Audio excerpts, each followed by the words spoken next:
Good morning. Good morning. Welcome to this morning's meeting. This is the March. Are we in March? March Governing Board Workshop. No. Oh, no. Well, thank you, Jack. I'm not a fan of the gavel, so, but, all right. So I'm going to call the meeting to order. We do have a quorum. Oh, yeah. Oh, I see, Terry. I see what you're doing. So first off, if you're able, would you please rise and join us for the Pledge of Allegiance? I pledge allegiance to the flag of the United States of America and to the republic for which it stands, one nation, under God, indivisible, liberty and justice for all.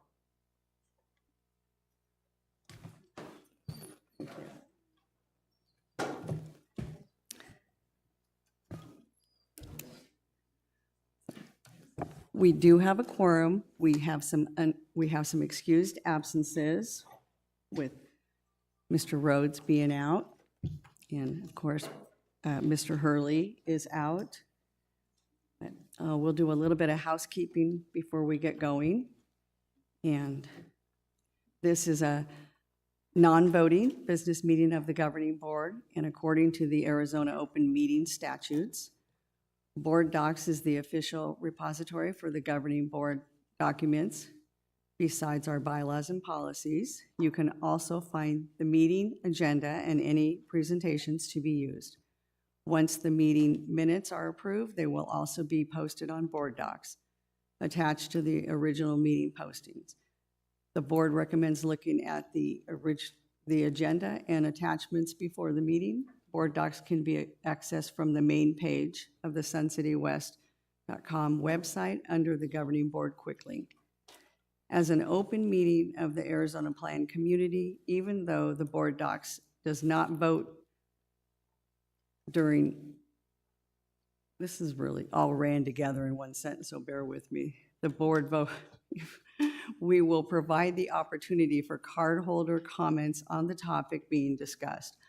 All comments must be directed to the chair. Those in attendance who wish to comment, please come up to the microphone, sign in, tell us your name, rec card number. You will have 2 minutes to make your comments. Shouting comments from the audience is not appreciated, so please be courteous. For those watching the live event on YouTube, you may make your comments online. Please be aware that there is a 30-second delay to the broadcast, but we will address your comments at an appropriate time. At the end of the meeting, after any final director comments, cardholders will have another opportunity to make comments.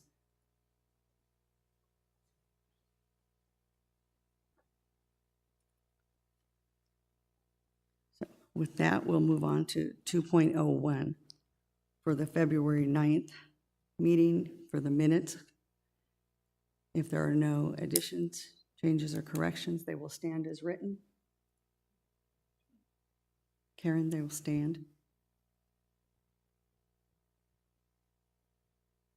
Okay, I believe 3.01 is yours for club-funded storage containers. Thank you. This is just an informational item from yesterday's Properties Committee. Carl Wilhelm and Russ Boston had received a request from the Woodworking and Model Railroad Clubs to have an additional storage container for each club's use. These containers will be fully paid for by the clubs. They indicated they would like Russ to determine where there is space for these 2 containers.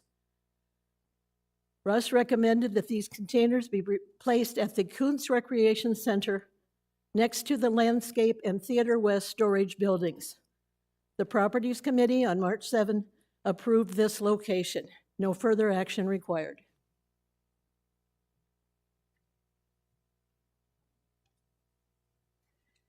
Thank you, Kay. We'll move on to 3.02, with revised MO3 policy for cardholder guest, daily guest fee policy. And Jack, I believe you're going to handle that? I am, Lisa, thank you. Madam Chair, we have a request online for the board to do introductions. We're not. Okay, I was informed by President Hurley, the board is not going to do the introductions as we all have our name placards and all of our pictures are online. Thank you. Go ahead, Jack. Okay, thank you. This is policy M03. This is, it's a new policy, but it's actually an old policy. So let me explain what that is. It's a policy FA08 that has been appropriately moved from a facilities categorization to a membership organization. So the policy is basically the same. It's been lifted from FA08 to M03. There are some minor differences in the layout and the numbering, but all of the content is the same. There are, however, a couple of modifications that have been made to the M03 policy. The first one is at 4.1.1.1.1, where it says, daily guest fees are not applicable for guests under 6 years old. And we decided that at our last meeting. So there's that change. And then the only other change is at the very end of the document on the second page, where there's a notation that says that the sports pavilion and golf operations maintain their own guest and guest fee policies and are not impacted by policy M03.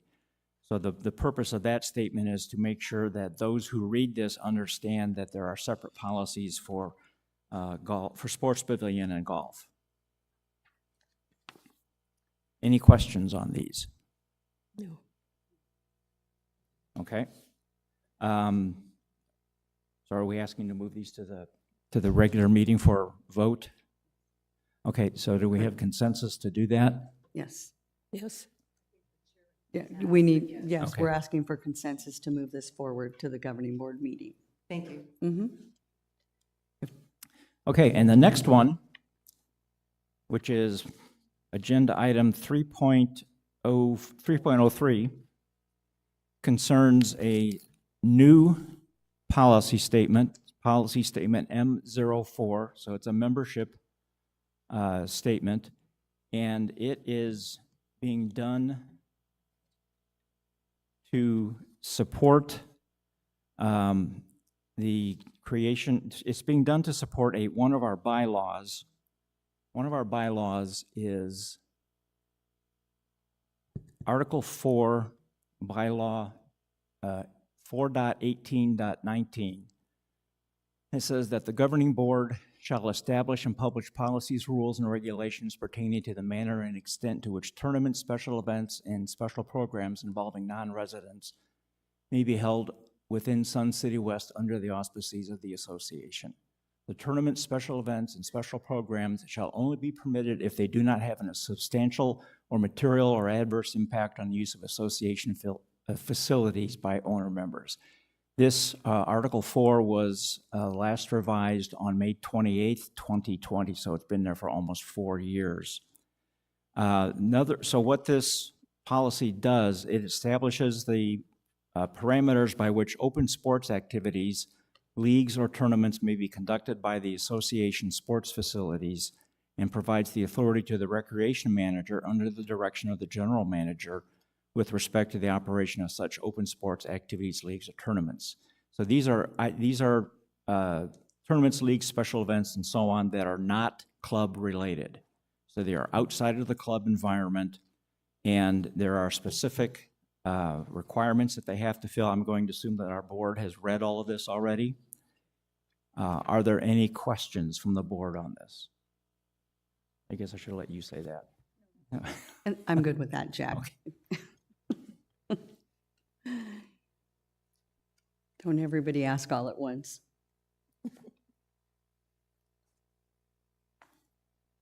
No?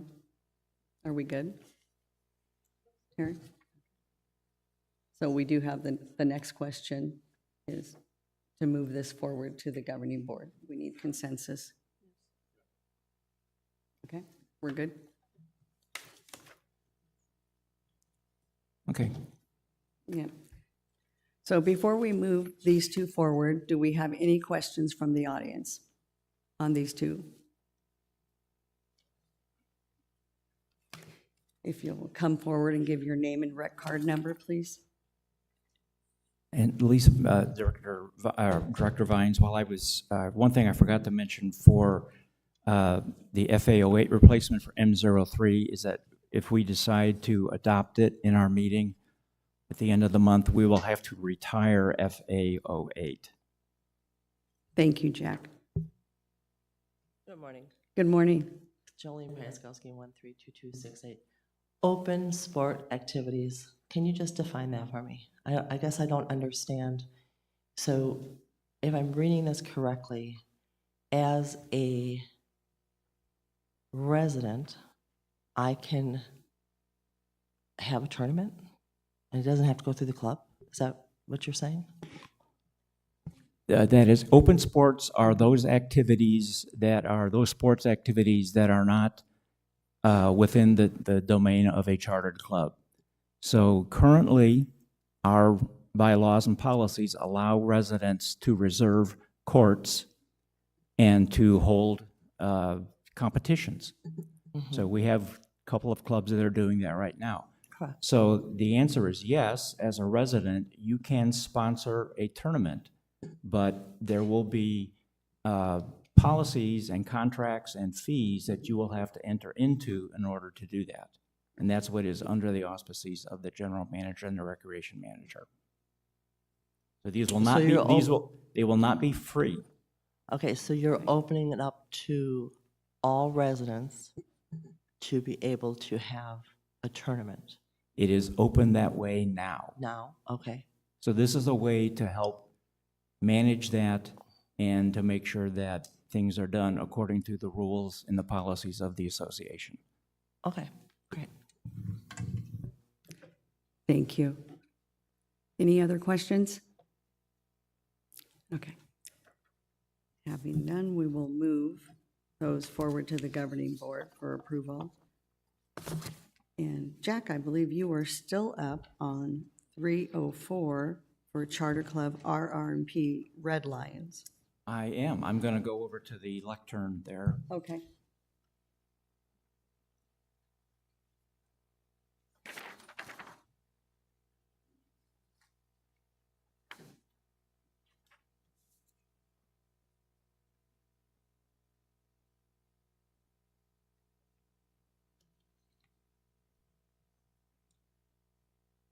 Okay. How do I do this button here? Oh.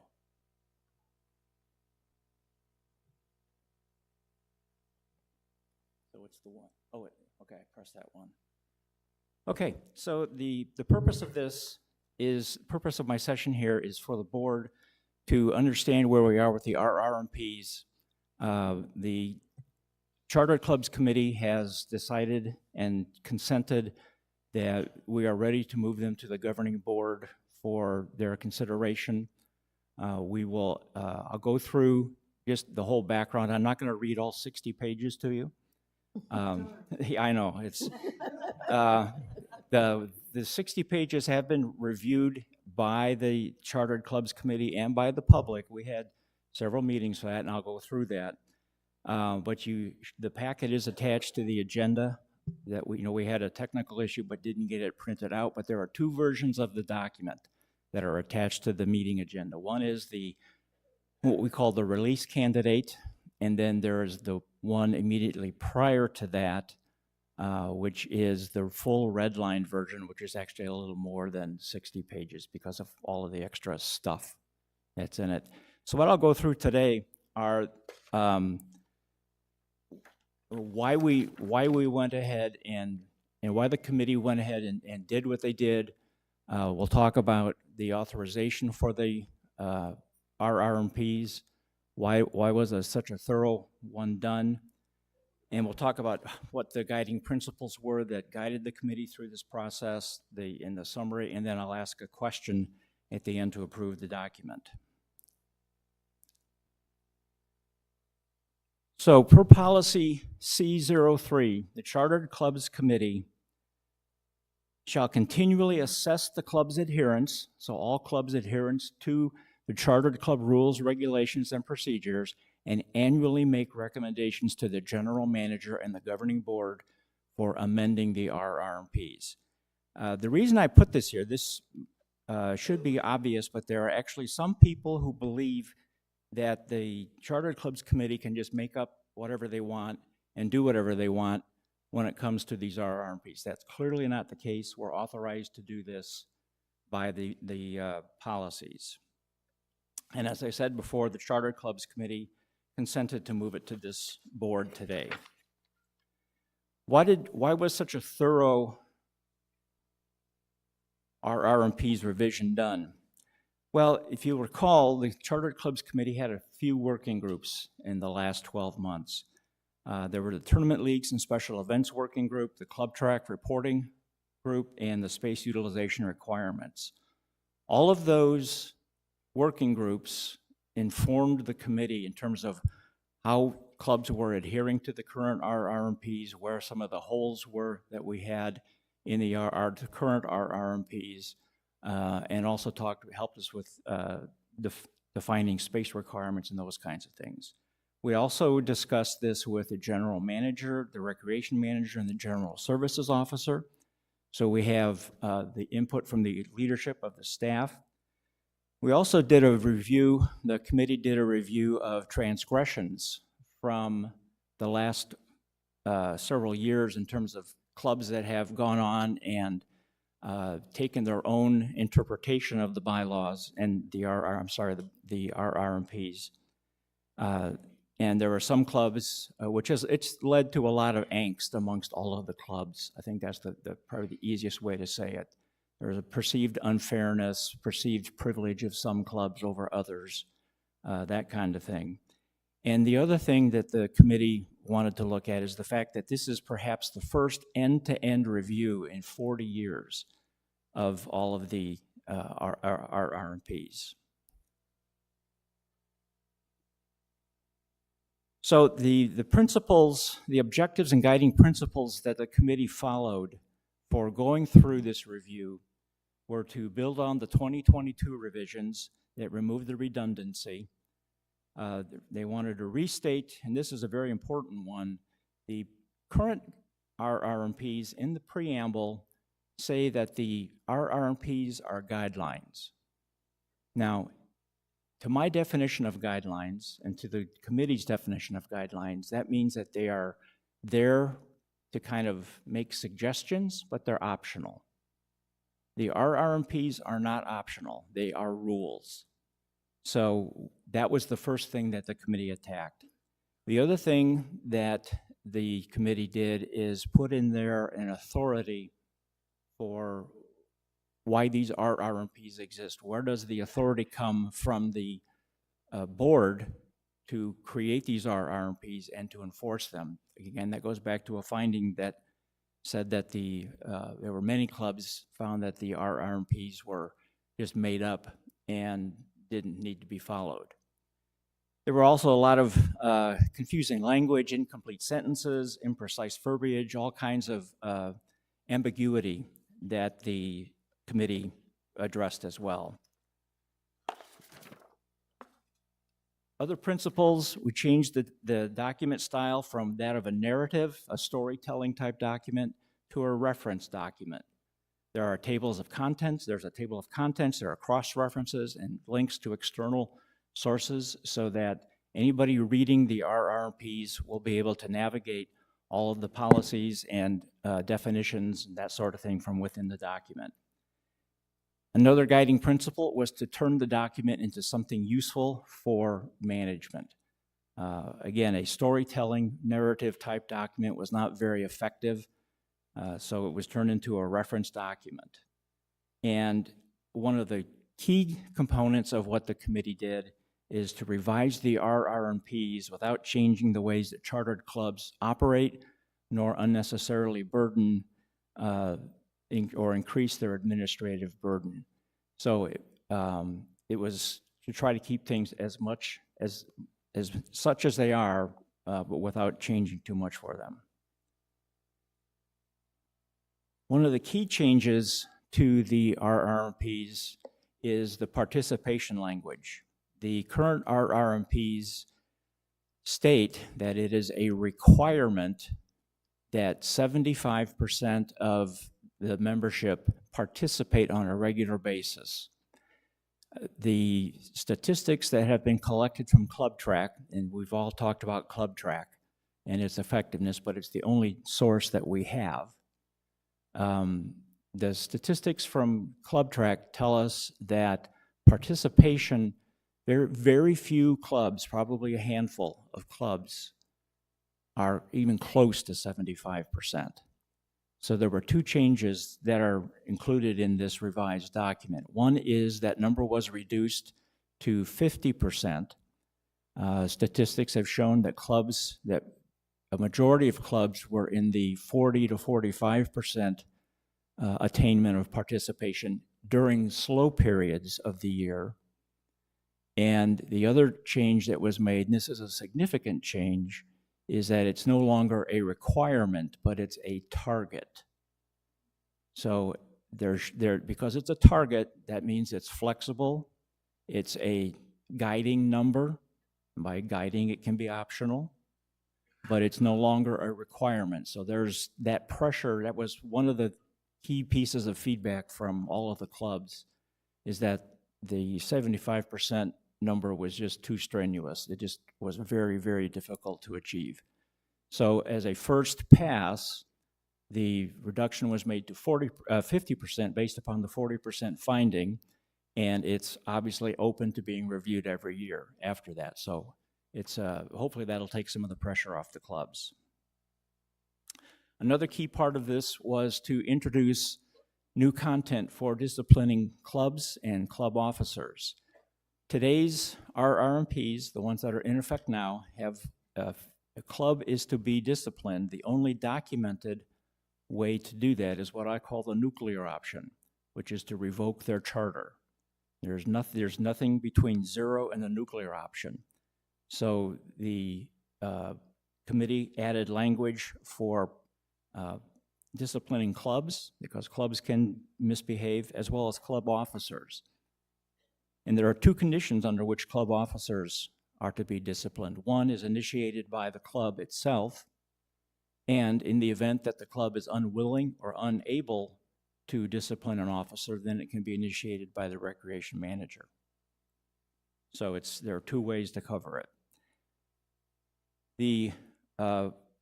One of the other guiding principles was to incorporate the findings based upon the Tournaments, Leagues, and Special Events Working Group, as approved by this governing board about a year ago, April 14th. And the other thing that it has done is it has included policies and statements that were anecdotal but not documented anywhere or easily found. So those are now included in the RR&Ps. It's all in one place.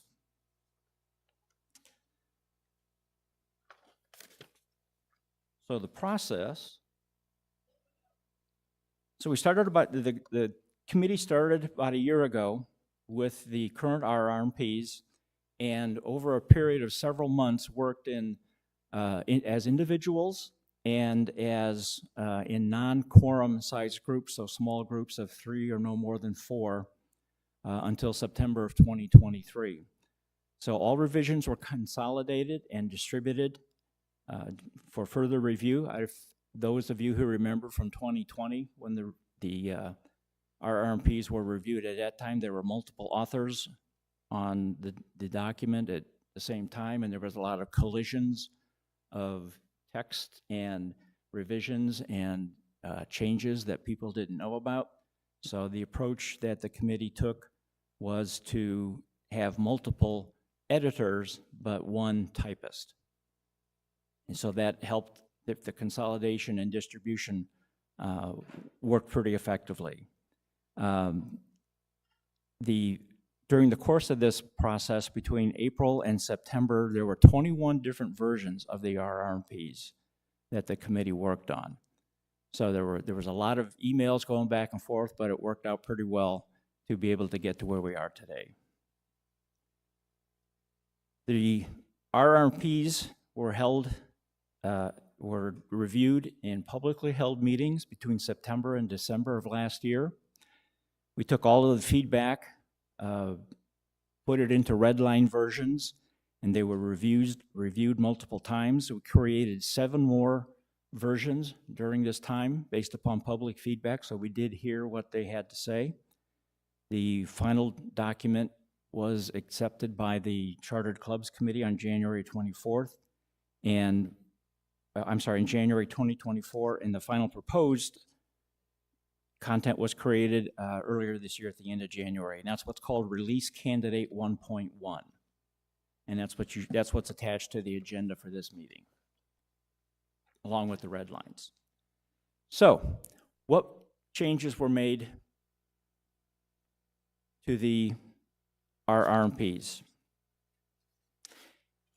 80% of what is in the Release Candidate 1.1 came from the existing RR&Ps, with grammatical changes or clarifying wording changes or procedural updates as necessary. So 80% of what's there is already being used in the RR&Ps that exist today. However, as I said, they've been updated to make them less ambiguous. The 20% that's left is mostly new content in a section called the Introduction, the authority of these rules, regulations, and procedures, Article 1, which is definitions, Article 4, which is an entirely new article that talks about special tournaments, leagues, reciprocity, and accommodations, and then Article 5, again, which is also new, are disciplinary actions.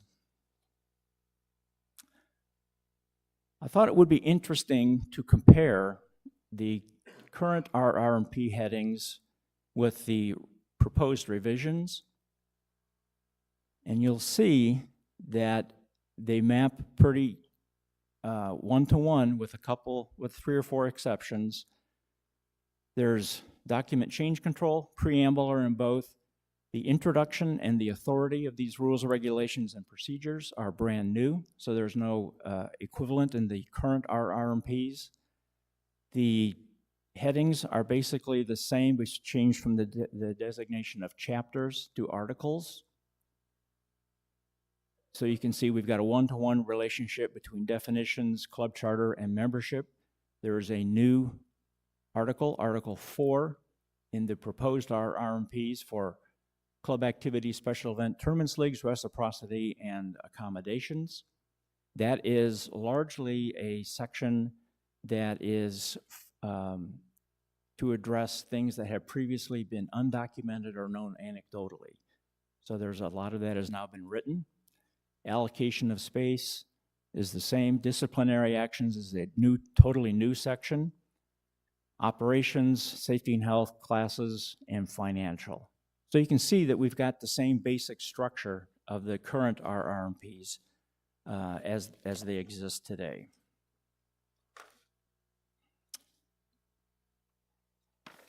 So what I'm going to do is, in lieu of reading all 60 pages, I'm just going to hit each of the section headings and talk a little bit about what happened in each of those. I'll leave it up to you to read those. I think that's fair. I think we'd sit here for hours and bore these poor people out of their minds, so we don't want to do that. So the preamble is virtually identical. It's been lifted from the current RR&Ps with minor wording changes, but the intent is still the same. The introduction is brand new. It's a high-level overview of chartered clubs and the chartered club system to give the reader a bit of background and a starting point for understanding what the whole document is about. The authority of the rules, regulations, and procedures, as I've stated before, were viewed as the RR&Ps were general guidelines and which a lot of clubs decided, oh, that's optional. I don't have to worry about these things called the RR&Ps. So, so that will hopefully enforce the fact that these are really rules and you have to do what they say as a club. So Article 1, definitions. The current RR&Ps have a list of 28 words that are defined. They have also mixed in rules, so that for many, I don't know if every, but for many of the definitions there are rules as well. So what the committee did was we defined every single significant term in the document. That's not the case in the current RR&Ps. The other thing that was done is that any rule or any definition that had a rule attached to it, the rule was removed and put into the appropriate place within the document, so that definitions are truly only definitions. The terms are used consistently throughout the document, and they are cross-referenced within the body of the document back to the definitions, so it's easy to follow back and forth. Article 2 discusses the club charter. It's virtually identical versus the current versus proposed. The revocation of the, there we go. The revocation of the charter to Article 5 has been moved. So that's been removed out of the club charter. Article 3 talks about chartered club membership and guests lifted straight from the current RR&Ps with the following exceptions. Discipline has been removed from this section and has been moved to its own section in the proposed RR&Ps, and special events and reciprocity have been removed from this section and moved to its own article, Article 4 in the proposed document. So you can see that there was some reorganization done to keep topics like topics with like topics. Article 4, which talks about the chartered club activity, special events, tournaments, leagues, reciprocity, and accommodations. That is largely to define the many things that clubs do and to provide the rules for each of those and how they are to be handled. So one of the things that's new is we define each of these title terms, chartered club activity, special events, and so on. And in the past, there has been confusion on what is this club activity versus what is a special event. So the idea here is to clarify all of that. Put into writing previously anecdotal and unknown or unwritten rules. So those are now documented. We created a process for handling accommodations, formerly known as exceptions.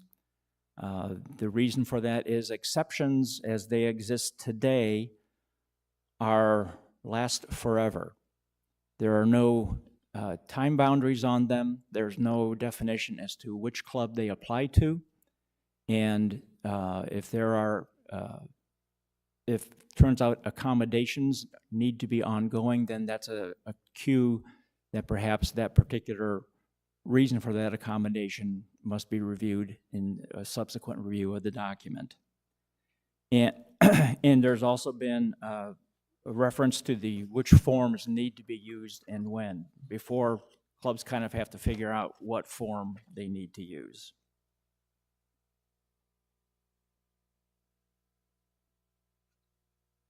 Let me back up. So Article 4, I had more on this. Clarifications when express prior authorization is required.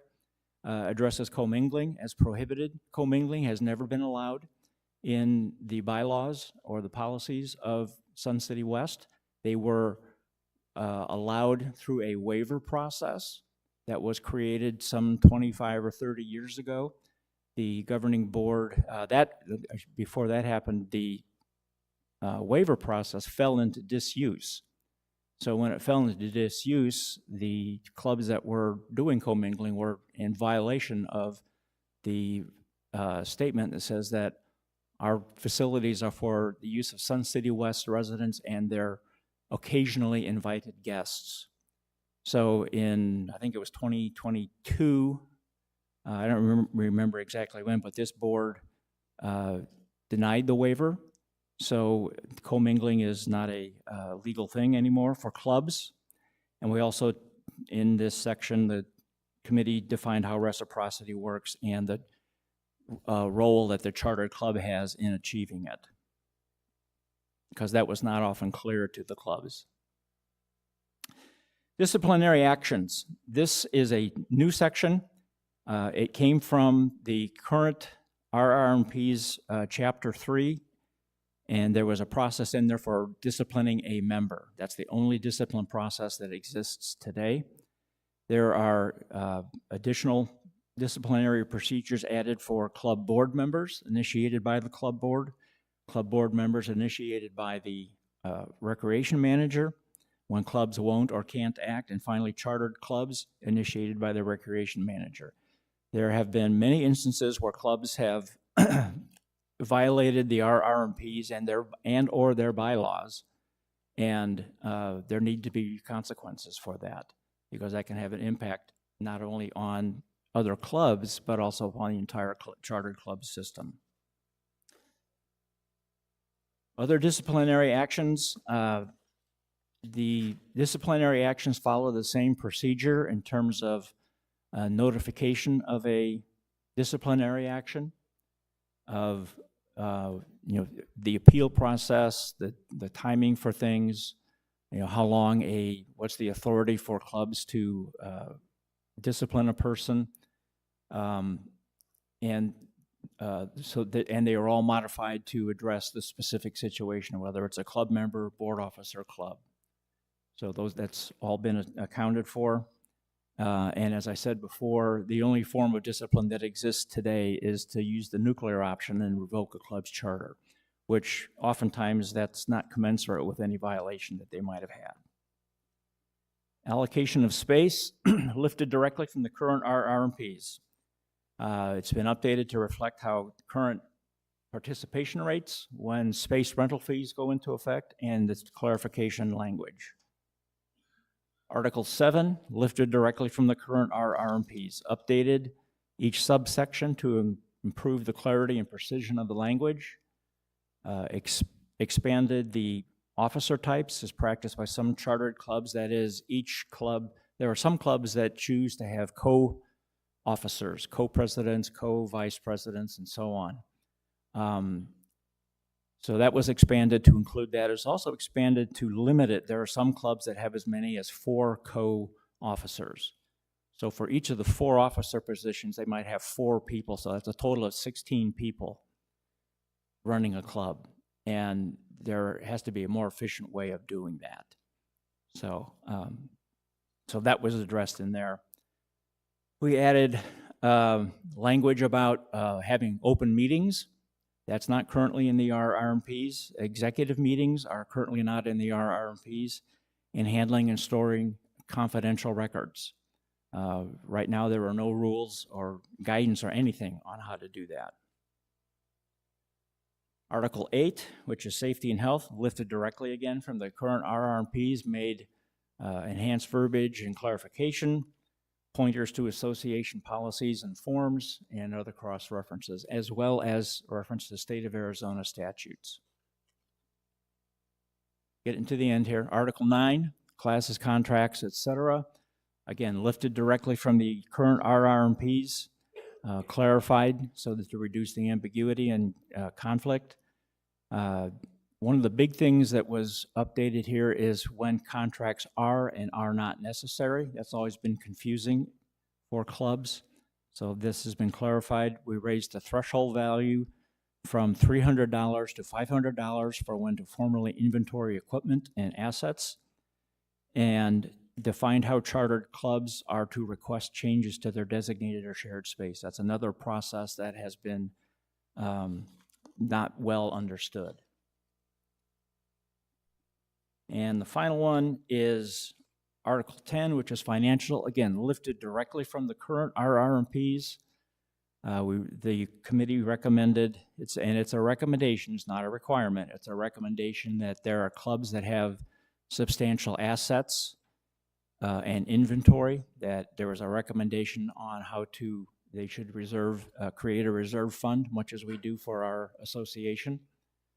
And there are recommendations for procedures for disbursements, separation of duties, point of sale terminals being compliant with PCI standards.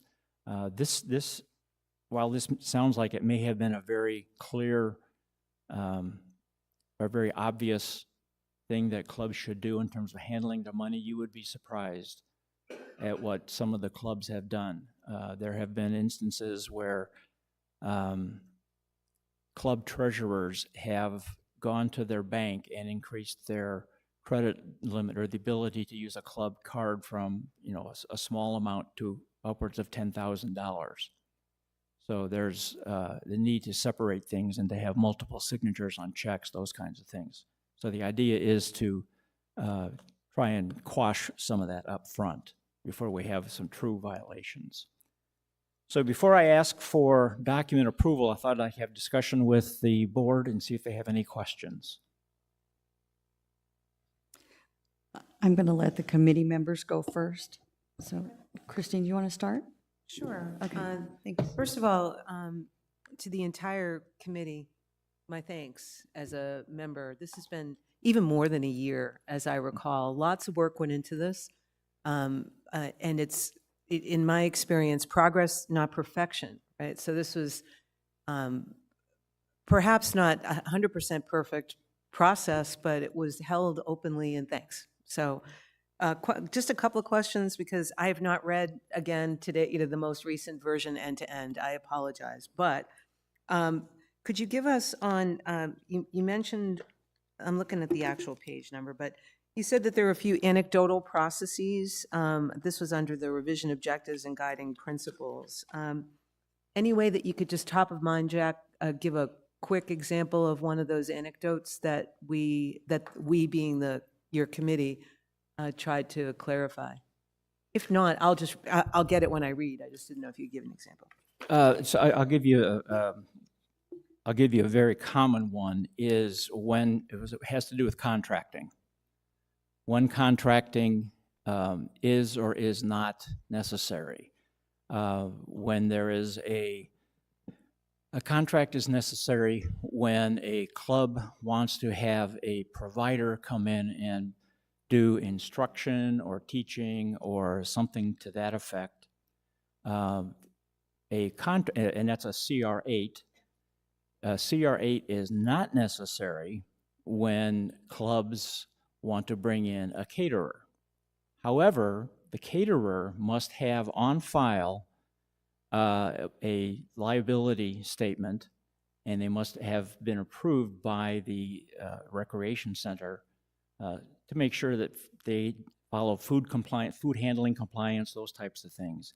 The other thing that was unclear is there are clubs that wish to bring in their own food as a potluck. Do they need a contract for that? Of course not. But the more typical question was, I'm having a club social event, and we're having the hula hoop club is having a social event, and they want to bring in pizza. And do I need a contract or a liability of statement and all of that? And the answer to that is no. That was never written down. Okay. It was That's a great example. It was never written down. So it's things like that that have brought out of the darkness and into the light. And one more, if I may. On 17, you started the overview of discipline, but the verbiage in that entire section refers to something called a chartered club board. Is that the committee, or is that a separate entity? That's the governing the governing board of the club. So each club has to have a minimum of 4 officers, a president, a vice president, a secretary, Right. and a treasurer. Oh, that's, There are some clubs have officer at large or member at large, or they have other roles. so this is not a function, all the discipline is not a function of the committee, it's each individual club has its board. I misread that. Yes. So thank you.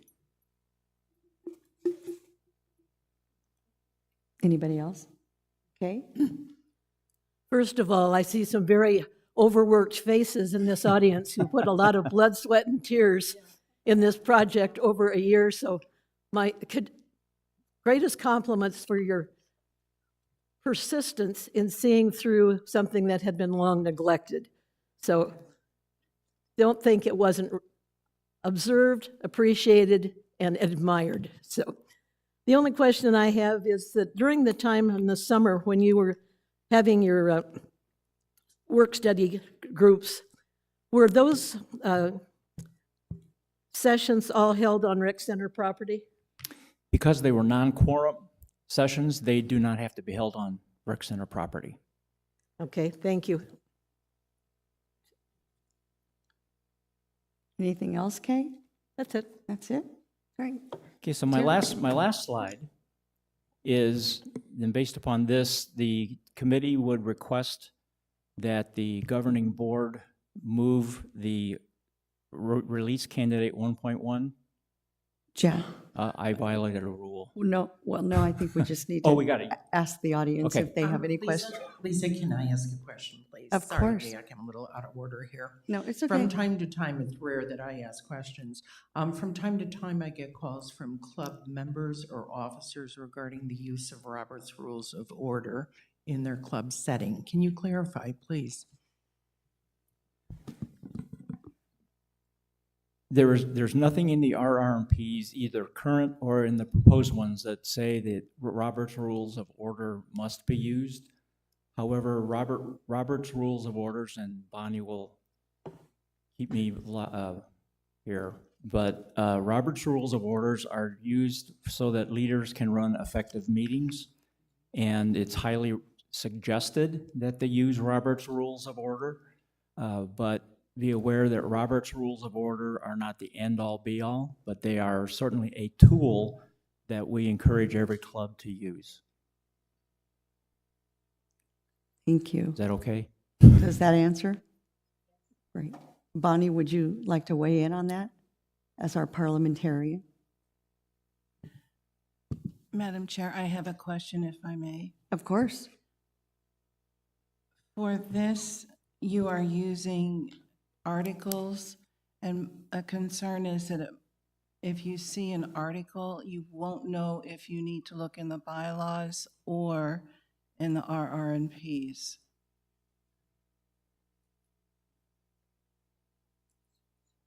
So if you had used chapters before, and that would be a differentiation between the two documents.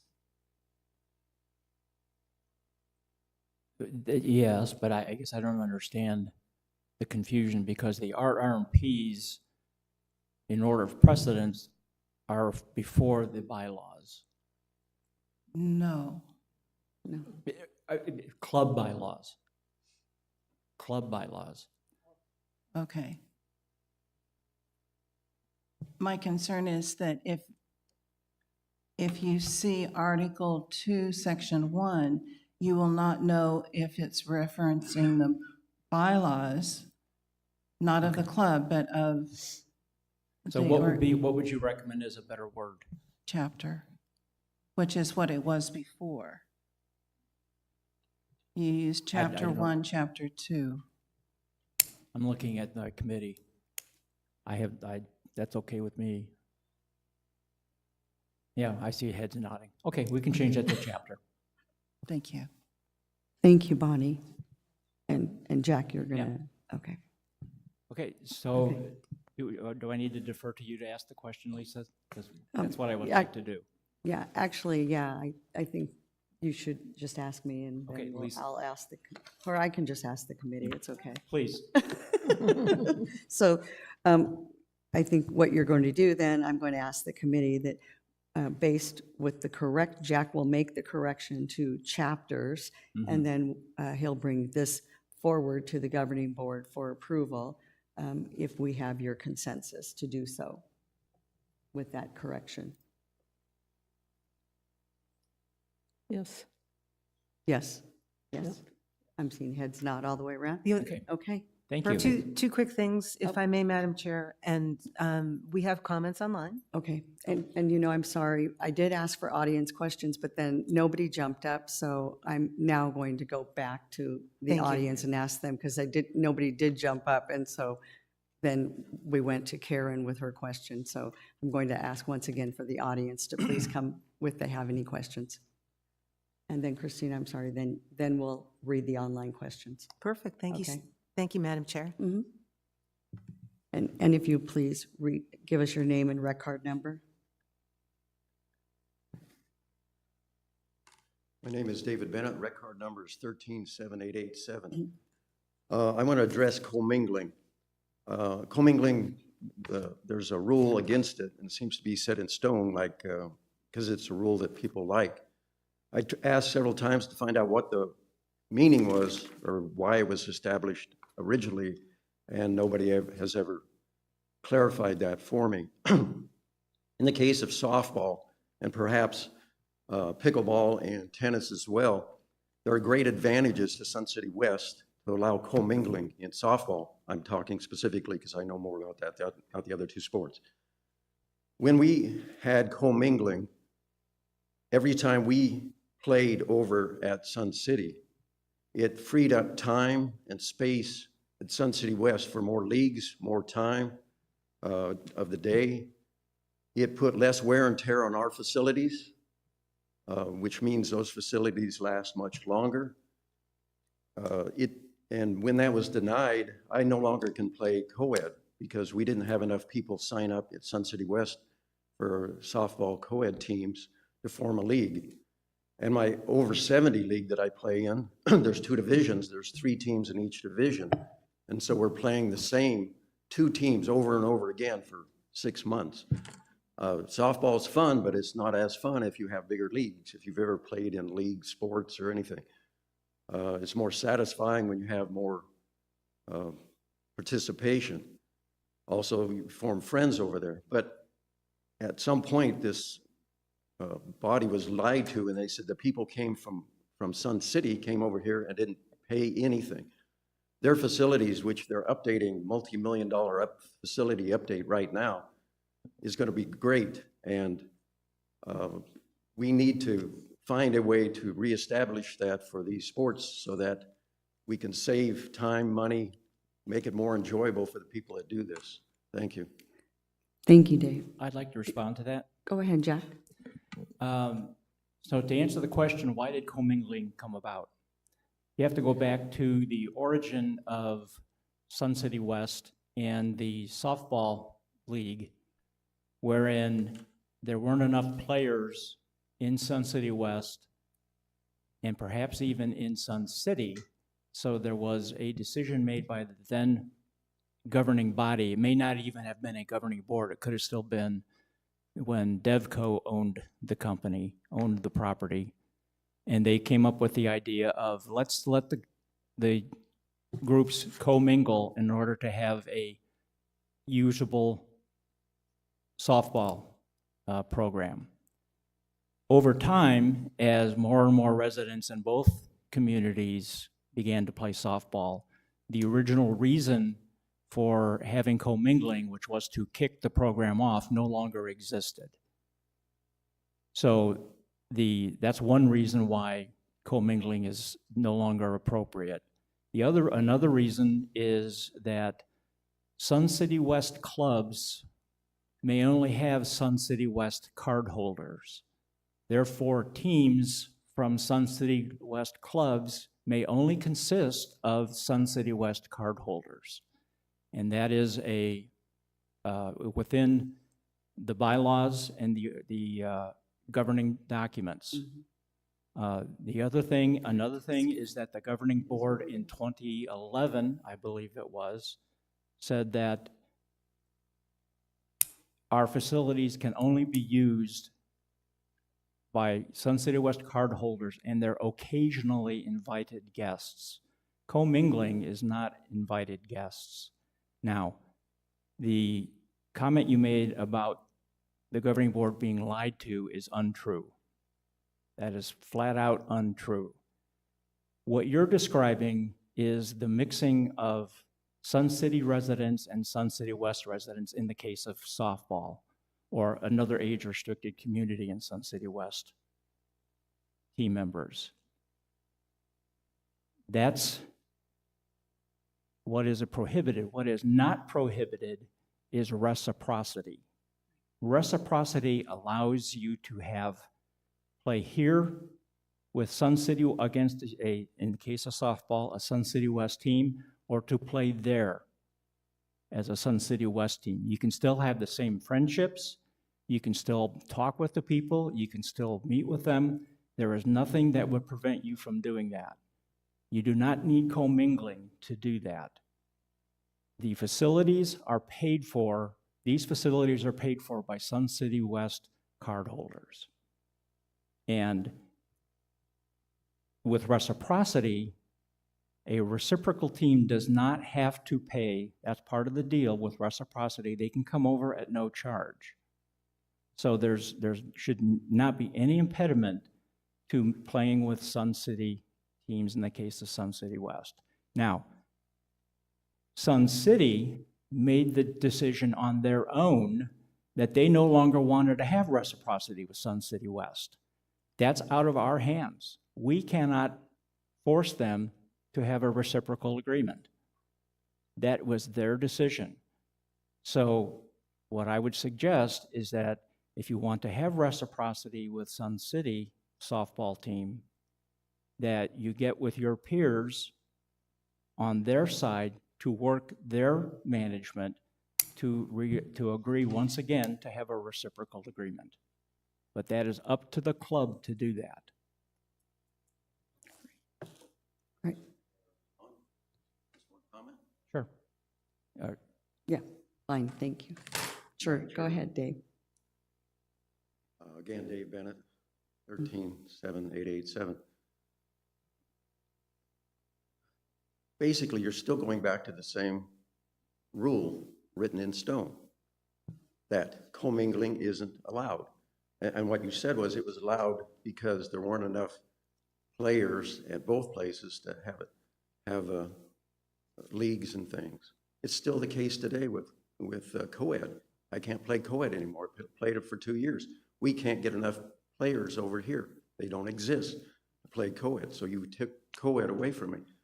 And just because there are card holders over there, we use their facilities, which have, like I said, are going under a major renovation. So we get compensated by playing on their facilities. They come over here, get compensated by playing on ours. There's 300 of us, 200 of them. We use their facilities much more than they use ours. So, and there are leagues that can't be formed now because we're all playing over here all the time, and there's not days of the week or times during the day to form those new leagues. So there are a lot of Sun City West softball players that can't participate because of that rule that was set in stone years ago. And just, again, you're using the rule that card holders can't play here unless they belong here. I understand that. I don't want somebody coming outside using our facilities without compensation, not necessarily giving us a buck every time they come in. But we get compensated when we play over there. They get compensated when they play here. And I've been denied when the over 70 league isn't as much fun. Like I said, there's only 3 teams, and I can't play co-ed anymore. So what you're asking is Jack, that, I'm sorry, I'm going to ask that we need to keep this Okay, going. okay. So I'm going to ask that perhaps you and Dave can talk after the Sure, meeting that's fine. and maybe Okay. get this worked out. Okay. Thank you. Thank you, I really appreciate that. Appreciate your time. Thanks so much, I appreciate that. Ron Wambach, 100988. A couple of different questions. First, I really did appreciate, even though I was somewhat antagonistic towards this committee on several occasions when I appeared before them, I think they did an outstanding job and spent a lot of time on this. So to that extent, I congratulate you. I don't agree with a lot of the things that are still in the proposals. One of the things that was just mentioned was the commingling, but let me ask a couple of questions. I didn't read the latest version. Number one, tournaments. Are we still in the language preventing commingling during tournaments? because a tournament, typically in a tennis tournament, means that I play with somebody, anybody. I bring them in, whether they're from Wisconsin and I play with them back in Wisconsin, or whether they're from the Grand or whatever, I play with them in the tournament. The current language, the last that I saw, said I only can play with somebody from Sun City West versus some team from some other facility. Has that changed, or is that still going to be the policy? Go ahead, Jack. There are two answers to that, Ron. Correct. The answer is for a club activity, there is the reciprocity feature that allows you to have play with other age-restricted communities, because those are club activities. You may still have that reciprocity agreement. You may not commingle under reciprocity. So that's one answer for chartered clubs. For those instances where you want to have a tournament, and it would be set up under the proposed policy that I read earlier today, M04, where you would have the ability as an individual to enter into a contract with the rec centers to have a tournament or a league or a special event for which you would pay for the use of the facilities, and that would get you what you're looking for. So there is a way to get what you're looking for. All right, let me go back to it then. I'm going to run over my 2 minutes here because I've got some other questions, if you don't mind, because I would like to really hit these. No, I'm committee, I'm board, I'm okay. Are you, is he okay? Terry? Thank you. All right, so Go let's ahead, go Rob. back to what you just said. I can't get a reciprocity agreement with somebody playing from Colorado that comes down here to play in our tennis tournament. That tennis tournament is not run by me individually. That's a tennis club function. So if you're saying it's a club function, we need to get a reciprocity agreement. It's impossible to get that for a tournament. So I'm missing something somewhere in the works here, because if I'm going to play with somebody, and like last year I played against several different couples that were mixed, that were bringing in brothers and sisters. What a wonderful opportunity to come here and see our facilities. But no, I can't play against those people anymore, because under this rule, I don't see how I can get around it. So a reciprocity agreement is not with an individual. A reciprocity agreement is with an age-restricted community. Right, that's what I'm saying. So how can I do that? This person that I played, one was from Colorado, one was from Oklahoma. They're Then- coming down here to play in a tournament. Then Does- MO- does you- MO4 MO4 is the answer to that. is the answer to that. Tell me what that is again. That's the policy that Jack brought forward today, that we're going to move forward to the This governing board. accommodation program or No, what? it's outside of the Outside. charter club system.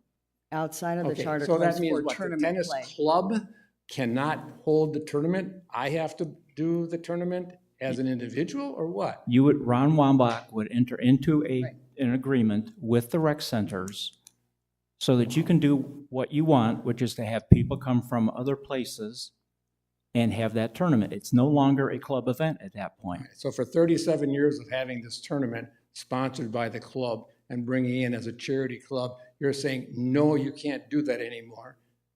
Okay. All I we're saying understand that. is the club cannot sponsor it. You can still have the activity. Right. You realize how ludicrous that sounds, but let's move on to the next one. Under the old one, it said something about a club vote had to be a majority of the club voting versus a majority of those voting. Has that changed, or is that That has still in? changed. That has changed. It's I- now a majority of a quorum. Okay, that's fine. That's the other one. Catering, at one point you also had catering, and you addressed that before, but you had catering was not allowed at club functions. That was changed. That was also changed, all right? I didn't read it again. The CR 14 form that you referred to offhand as being how we get reciprocity, reciprocal play. And I addressed this to the committee probably 6 or 7 times. You understand that when we have reciprocal play in tennis, perhaps in pickleball, I don't know if pickleball does a league reciprocal play. We've got people coming from 7, 8, 9 different communities, some of which are age-restricted communities, some of them are not. But to the individual community, None of them have a similar requirement as your CR 14A requiring everybody else to keep signing these documents back and forth. We go there, we play there. They come here, and we exchange, and we have a true reciprocal arrangement. And you change that form back in like 2021 or something, which just used to have the recreational activity director sign it. That form disappeared, and now we've got a form that requires us to submit the documentation to the other communities, which means we got 7 or 8 different communities, none of whom have an agreement like this, most of which said, what are you talking about? We don't have any agreements like this. And now you're going to put that back into the policy again. The CR 14 form is just totally useless when it comes to league play. And I tried to address that to the community, to the overall league and tournament subcommittee, but it went on deaf ears because it appears it's still in there. It is still in there. It's in place for every club. Other clubs have no difficulty in getting the reciprocal agreements. No, that's not correct. Reciprocal agreement, I can get a reciprocal agreement like I do for Pebble Creek coming up here. We went to Pebble Creek and they came up here as a group. I'm talking about league play. I don't know that It's the there's same another process. club that has It's the same league play. process. It's the same process. Okay. Yeah, but it's not the same We'll- because none we'll of those look- communities have that form. The board will look Yeah. at that. Okay, The CR thank you. 14. Thank you, Rob.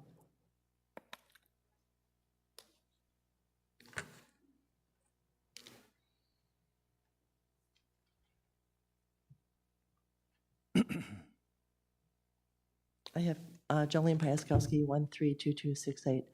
So I'm going to just try to understand the MO4, the tournament, that's basically a revenue streaming event for us now. So next year when I go for my swing into spring, No, I'm going to say the answer to that question is no, because I actually had a conversation yesterday with our GM, and in some cases, the people may be charged $1, but the thing that really is going to drive it is they have to show liability insurance to go along with the MO4. so how am I going to get liability insurance for outside players for my swing in the spring If they- tournament? Just asking. They're from Sun City West, they're from Sun City, they're from Colorado. What, they're supposed to take a policy out for that? To come and play in that tournament? An individual policy? Is that what you want? I don't know what the policy is. I'm not an insurance expert. Right. But the other way to do that is if somebody gets hurt on our property, then the association becomes liable for it. And Jack, they have hey, events. I am speaking, hold please. on. The association becomes liable for that, and this board has fiduciary responsibility to make sure that we don't get sued or that we don't end up liable for something for which we should not be liable. Okay, then how does that work for Friends of the Library? We open up our Stardust Theater every Thursday. You don't need a rec card to come in. Anyone can come in. And you can't tell me any different because I've been there. So how does that work? How can they use Stardust Theater to get $3 from somebody and not have to they don't have liability insurance and they're on our property? I can't speak to that. I can only speak to chartered clubs. I don't know how they do that. Question? Well, I'm going to say, I'm going just out on a limb, and Mr. Schwinn can correct me if I'm wrong, but it's when we charge somebody a guest fee to enter in our property, like we have our guest fee, then we assume the liability insurance when we charge a guest fee. Does Friends of the Library pay a guest fee of $6 every person Well, that comes into the library that is not a I believe resident? Tracy's coming up now to talk, but Because- I'm thinking that if we're charging them $3, They don't have to pay. It's a donation. Just okay, so you know. Tracy's behind you now, so if we'll let Okay. Tracy speak. When the Friends changed from a charter club to be an organization that works with us, we did ask that they have liability insurance on hand for their events. Perfect, great, thank you so much, Tracy. So They have their own liability insurance, the Friends of the Library. But my other question would be then why do non-residents get to use that facility? This is a discussion about the chartered club. Right. Right, Um, okay. Yeah, well, and while we're waiting, Christine, did you have a question, Director Novella? I hope it's a helpful comment. Okay. Cross my fingers. When, as a resident, so this goes back to before my service on the board. So as a resident, any one of us could, an owner, I should say, an owner resident, we can rent a space here in Sun City West, right? And I have run an event in the Coons Courtyard, right? Before I was a board member, just as a resident, for fun. And I had to show proof of liability insurance as an individual. And again, it wasn't a tournament. And again, I hope I'm not complicating the matter. I'm just saying this is a standard operating procedure that we've had for a long time. I'm not saying it's easy to do, right? In my case, what I chose to do, because it was going to be fairly substantial in terms of numbers of people, I didn't want to take that in my personal liability because that was an option. But I went and I got a 1-day, 24-hour rider. I'm not. There is a cost, and I'm not saying it's. I'm just saying it's an existing policy that's been in existence here, and it's been in existence in lots of other places when I've rented a facility. I don't know if that's analogous. I just wanted to throw it out. I, too, am not an insurance expert, but I believe that's what our operations team is looking for here through the chartered clubs in terms of proof of insurance. It's not new. It's not something that's come up from the chartered clubs RR&P. To my knowledge, it's been in existence at least for 3 or 4 years, because that's when I first tried to rent a facility and I was asked for insurance. Just comment. Right. Thank you. And I believe, if I'm not mistaken, that, Casey, I'm sorry, I'm going to throw you under the bus here a little bit, but if anybody had any additional questions regarding this, it would be our recreation manager that could answer some of these questions and direct them in the right area, if I'm not mistaken. Correct? She's nodding yes, so thank you. I appreciate it, Casey. So we do have The bus somebody. just ran over. Yeah. So, Larry Plaster, 130627. I'm representing the tennis club as the president.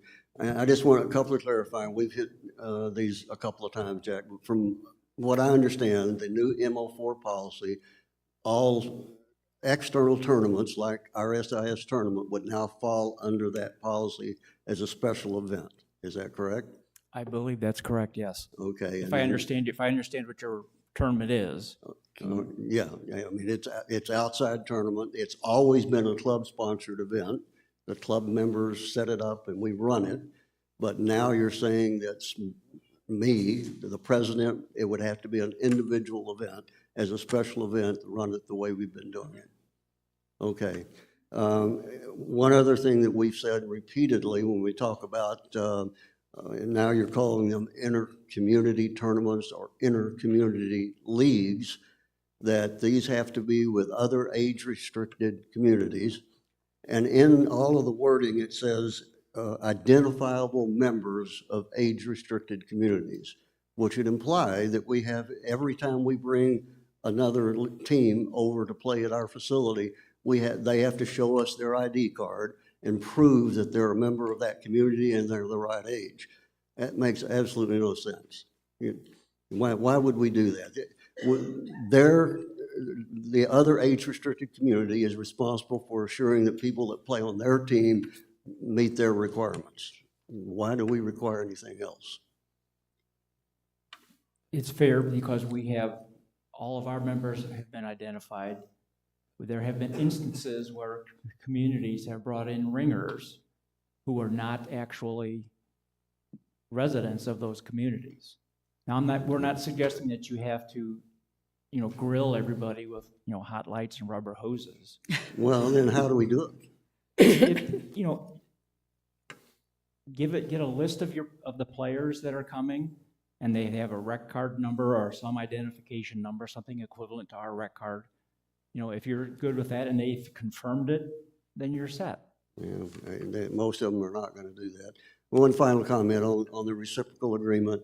We've said several times, the 7 or 8 communities that we play with, none of them require that kind of a document, but it was changed to require, at one time, the recreation managers could sign them for the other communities. Now it's the general manager. And that is one of our biggest issues, is getting the general manager to sign it. The recreation managers frequently are willing to do it. But the general managers say, we don't require it, we're not signing anything like this, why should we do that? Because we require it. And that prohibits us playing, is what it does. Yeah, Casey's going to come to the mic and she wants to talk to you about your question. She couldn't hear your entire question. Correct. Can you ask the first part of your first question? Because I unfortunately missed it. Well, all of the inter-community leagues and inter-community tournaments require that the other communities that participate, that there be age identifiable. So reciprocity. Yeah, right? Okay. Identifiable members of an age-restricted community, which implies that we have to verify that they are members. No, it was not. I No. don't think it was the first question. The first part of his question was, he's asking, do all of their tournaments that were club-sponsored tournaments have to now be part of Now they're MO4? They're special events. Okay. Special events. So it's really hard for probably a lot of people to do this, because I understand what you really have to do with MO4 is separate yourself from clubs. Right. MO4 has nothing to do with chartered clubs, so wash that out of the chartered clubs world, because it has nothing to do with chartered clubs. So for example, your West Valley Tennis League would fall in line with that. Right. Apple Play would fall in line with that. Right. Your tournament that you're hosting at the end of this month is chartered clubs. Currently, it's listed as a special event, which you submit a CR11, and I sign off on. So that I hope helps separate the understanding. Is that the swing into spring or something? Is that what they Yeah, call that's it? swing Okay. into spring. Perfect. But I if was that's a curious. club event, Mm-hmm. then does it fall under the requirements of the inter-community? Does it have to be with age-restricted communities then, if it's a club event? Your club, I know pickleball has it's 55 plus, so that but would be yours. Our tournament is age, there's a minimum age, but they don't come from an age-restricted no. community. No, But that's the fine. way, Yeah, that's the way it would read, is that, but it's okay because a tournament is different than a league. And when clubs put on their tournaments, so tennis does it once a year, and pickleball does it once a year, it's a very, very occasional thing that's occurring. And so I approve that because there's a little portion in that document that asks for non-resident usage. And then typically you would just kind of put your ballpark figure in there. And so we know how many of the outside are coming in to participate in this activity. yeah, that's the way it works today. Does that help? Yes, that helps. Okay. Yeah, so is that an inter-community?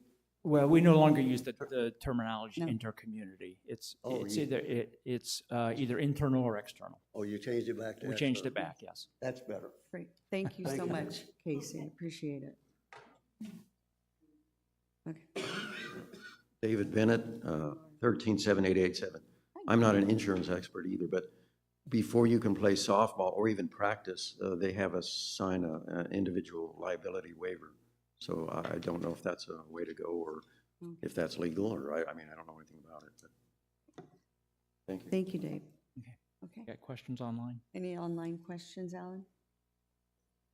Get the button pushed. I passed that test. Well, We only yes. have one comment online, and Jack, I don't want you to let this go to your head or anything, but this is from Frank Bagnato, and he is 117679, if my eyes are working right.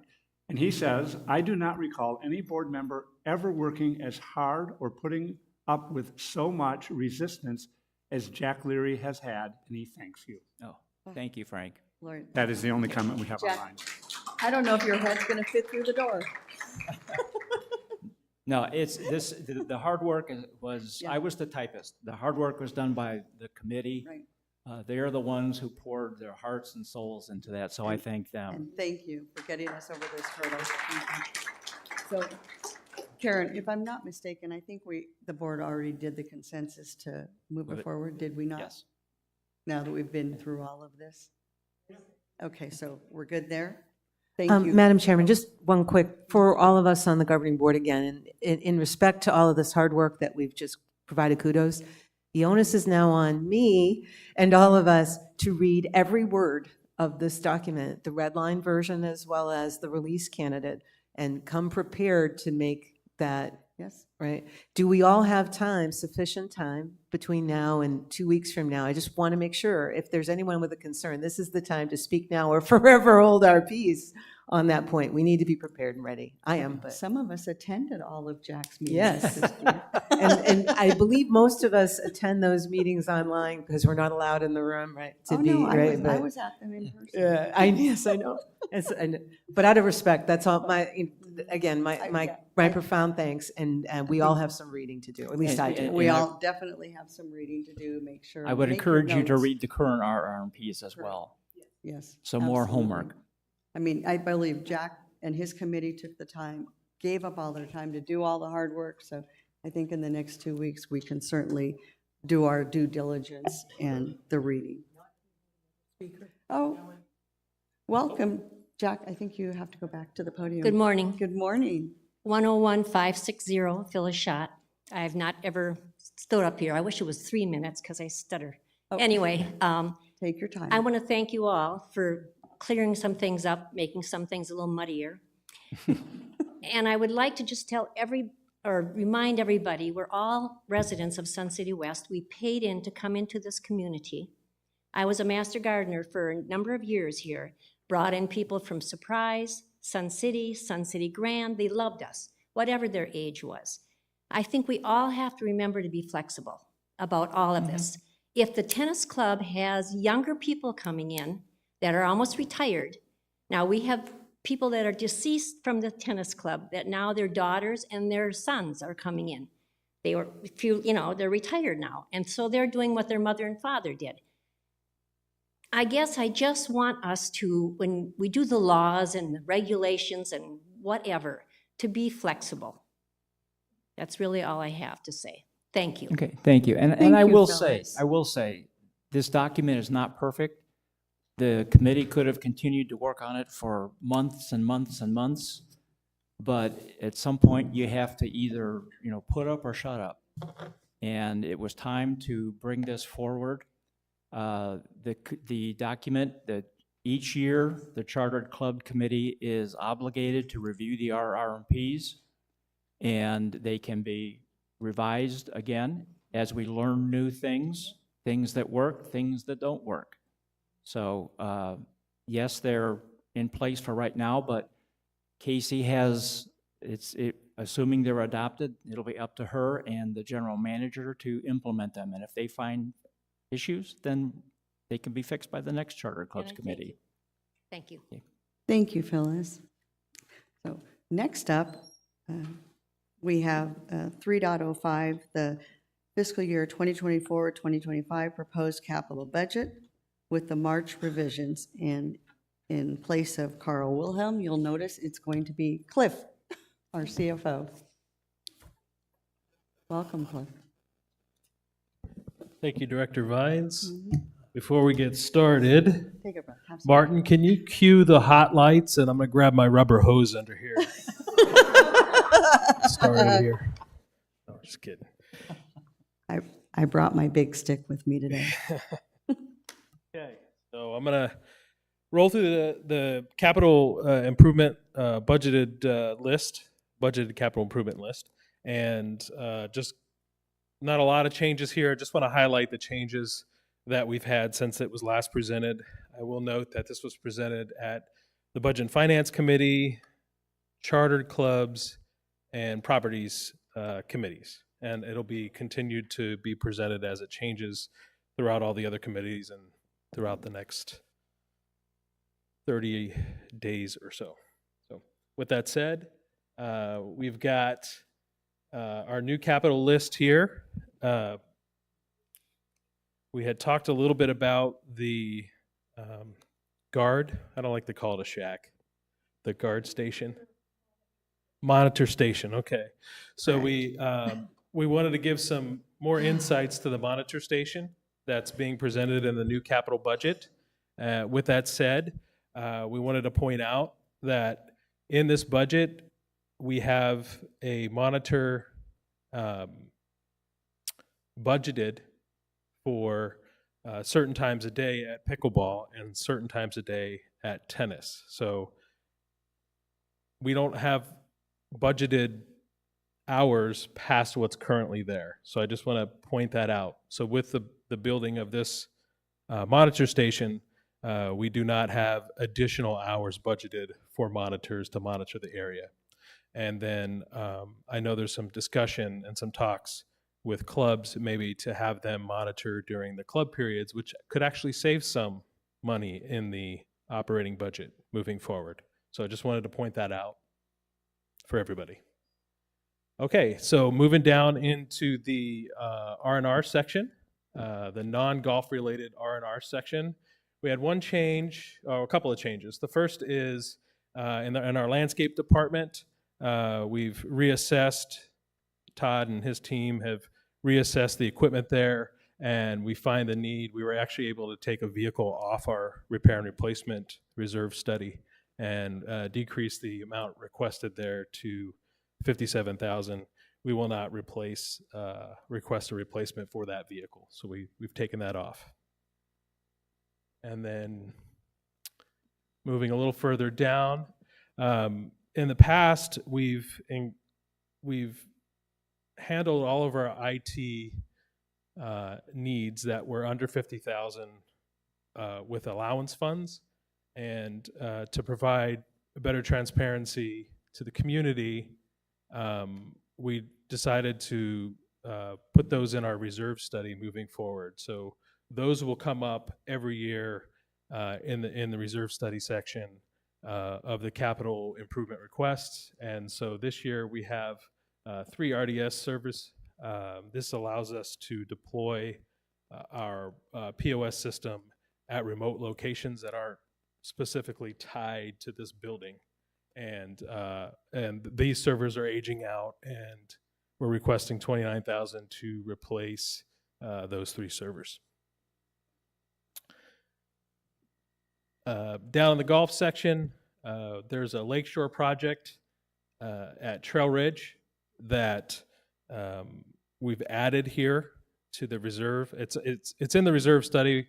We've added it to be done in terms of logistically and for water savings. We're doing a riprap treatment, which is, if you've seen at Grandview along Meeker, the rock that goes along the side, and then also a water treatment to the bottom of the surface to help seal that up. And that's $48,000. And that's the addition to this capital budget.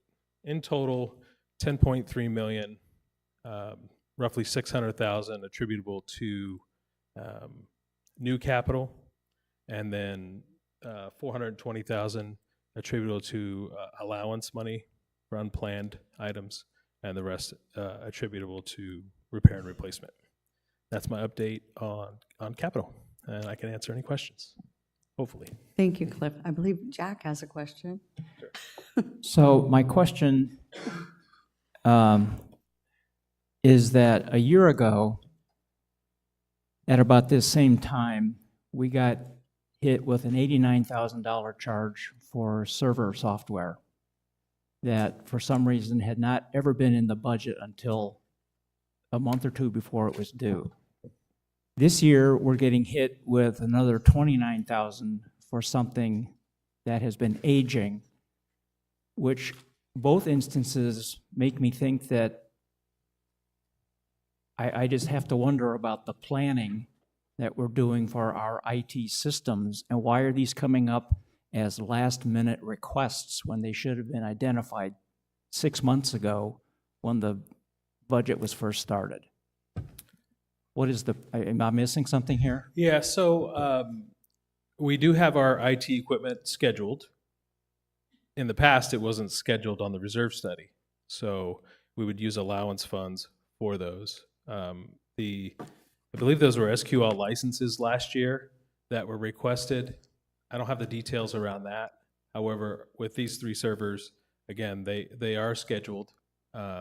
They weren't on the reserve study because common practice prior to this year was to handle those with allowance funds. We're changing that to provide better, to do exactly what you're questioning. And so I hope that answers part of your question. Yeah, I'm not disputing the amount that we're spending. My concern is that we're so focused on the reserve study that we're not using common sense to look outside of that for things that are vital to running our business. And that concerns me. I don't expect you to address that, Yeah. but that is my concern. Can you be more specific about what items you're worried about? We should have every single IT resource should have a plan. It should have an age rollout, a sunset date, just like we have in the reserve study. But that should have been done, if not in the reserve study. I'm glad to hear that it is now, but it should have been done up until now so that we're not hit with these large charges at the 11th hour. And it also makes me feel that we're not planning our IT infrastructure. We're just reacting, which is not the way you run an IT business. To be clear, these are on a schedule. They just weren't on the reserve schedule. Understood, all right. but they were on a schedule prior to this. They were on a schedule, but the schedule was not looked at until now. So if they were identified 8 months ago, 6 months ago, they should have been on this list at that time, regardless of the source of the schedule. And that's the change that we made. Yep. I got you. Thank you. Is that, okay. Christine? Thank you, Madam Chair. It's very similar, and a lot of times Jack and I have a lot of the same, we have some similarities in our background, we have the same questions. First question, if I may, for you to kind of build on that. At the Governing Board workshop meeting of November 3rd, 2023, the Governing Board was presented with master plan concepts. There were 6 of them then, and we asked for those to be prioritized. One of those 6 is technology. We were promised a response by January of 2024. Where is the technology plan? Is there one under development, and when will we see it? There is one under development. When you'll see it, I don't have the answer to that question. Okay. As a part of that, I'm not trying to grill you. You know that this is the bane of my existence, right? But it's sort of building on what we were just asking here. We've been asking, the Governing Board has been asking these questions long before I had the privilege of joining the board and having a direct voice. Years. We have been asking this as a community for years. So first of all, I know I'm sounding frustrated. I should have started this by saying thank you for the transparency, right? Number one, it's great to see this, and please continue that process, but please, we need to expand this. I mean, we've been asking there's no budget for anything technology related. There's no budget for an IT roadmap. This is the only money that's requested in our budget for next year, and I'm really concerned about that. I know that we have no strategic plan. I know that we have no master plan. The onus is on the Governing Board to come up with those strategic priorities, in my view. I've been saying that to members and here publicly, again, for the duration of my service. The onus is on us to start driving some of the 3 to 5 year strategy. But in absence of that, where's the budget for next year? So there are budgeted funds to handle IT needs.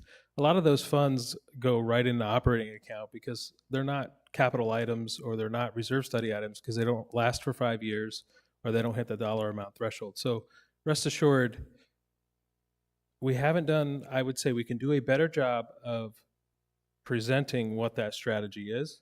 And we are working on that presentation now. Katie has assured me she's with her resources and our vendors as well, working on a plan that we can roll out to the community, give some more information regarding that. Thank you. As you know very well, we're expected as a governing board and as a community to approve those budget items in the next 30 days, I believe.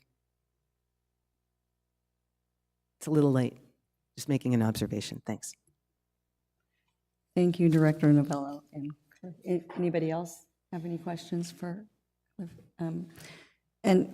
Director Novello mentioned the strategic plan, so I do want to touch base on that really quick before we move forward. It was slated to be on our agenda for an update from the GM, and we were asked to move it to the April workshop meeting per the GM. So and that's where that stands, just as an FYI to update everybody that's here and watching on YouTube. With that, I'm going to ask the directors, this is the fun part where we get to ask the pullouts. I know, Jack, you're trying to move on. No. But we're going to look at the proposed capital improvement projects first, and you can, well, Jack, we're going to start with you, if you don't mind. And you can give me. I don't mind. I'll keep the Jack Leary show going. Thank you. In terms of the items that are club related, the Chartered Clubs Committee looked at 3. There was the Kuntz proposed renovation of the tennis courts. There was the softball field fence and the Silvercraft cabinets and millwork, which are separate from the ceiling and the flooring projects. The committee agreed to move forward with the softball field fence and the Silvercraft cabinets and millwork, but they want to pull out the Kuntz tennis court renovation. Great, thank you. Appreciate it. Ready? I am Director Williams. The Properties Committee realizes that this is going to be a very difficult budget year, and the committee has had monthly reviews of the proposed 24-25 capital budget since last September. That's 7 months of review and keeping up with changes that have transpired during that time. As we evaluated each project, we're extremely careful to consider want versus need. We need to be careful how we spend your money. On March 7th, Properties Committee reached consensus to recommend the Governing Board approve the FY 24-25 capital budget projects as proposed, with the exceptions as follows. We had a consensus to delay the renovation of the Lizard Acres Pub until 2025-26 budget. The current cost of that project is $225. Secondly, $225,000, sorry. Got to miss those zeros. Secondly, all right, I'm still speaking. Go ahead, Kate. Thank you. We're all getting punchy at this stage. Remove the $50,000 Kuntz Tennis Facility renovation and court conversion to post-tension design, architecture, and documents project. We feel that should be removed completely. We are not in a position to decide how that space should be used, and I think it would be a waste of money to spend that money at that time.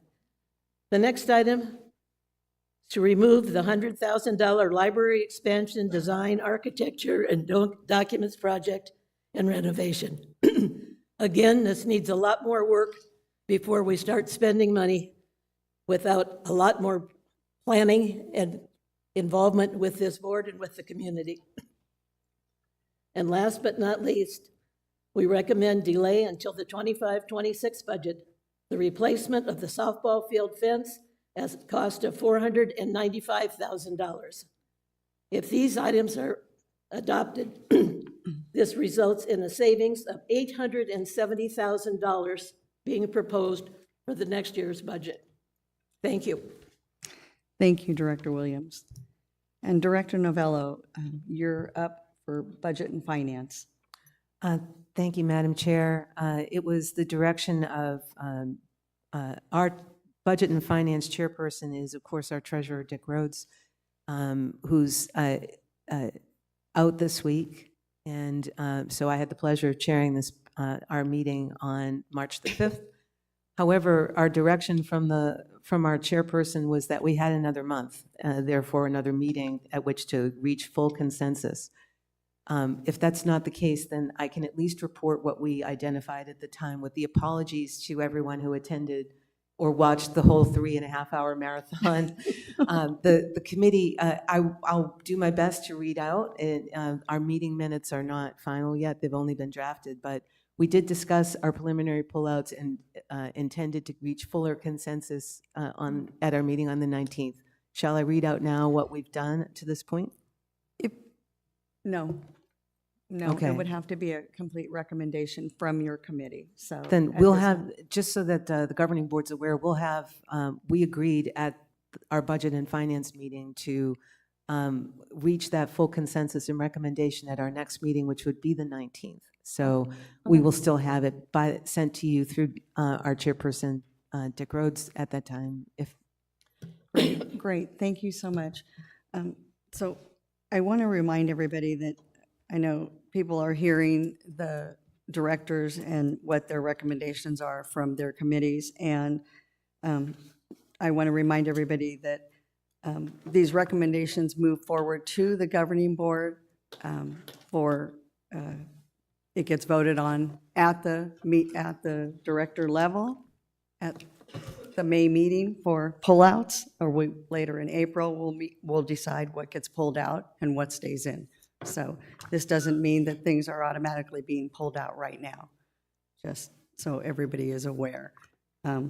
There were some topics.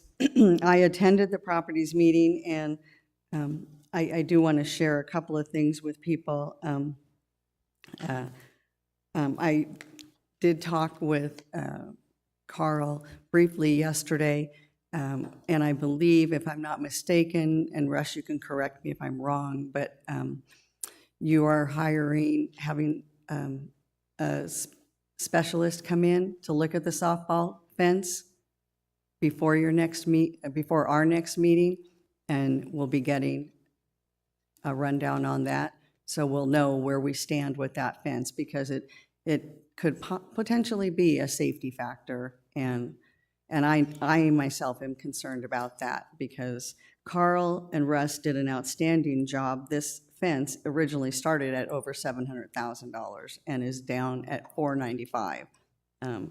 So the problem is we're having problems with the poles, and can it support the extra fencing at the top?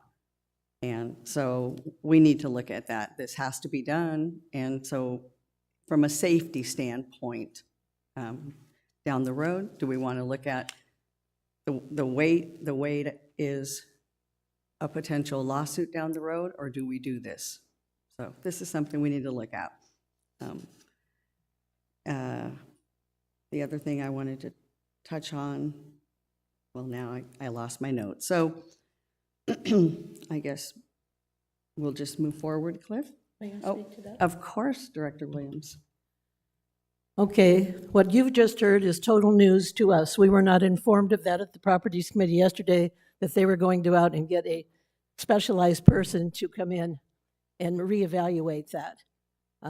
So I just wanted to set it clear that knowledge was not given to us yesterday. If it was a decision after the meeting, so be it, but just to make it clear, we did not know anything about that. Also, the safety issue, when we did our walkthrough in October with the whole Properties Committee and staff, we talked about that whole issue, and we were assured there was not a safety issue involved. So we made our decisions based on that fact. Yes.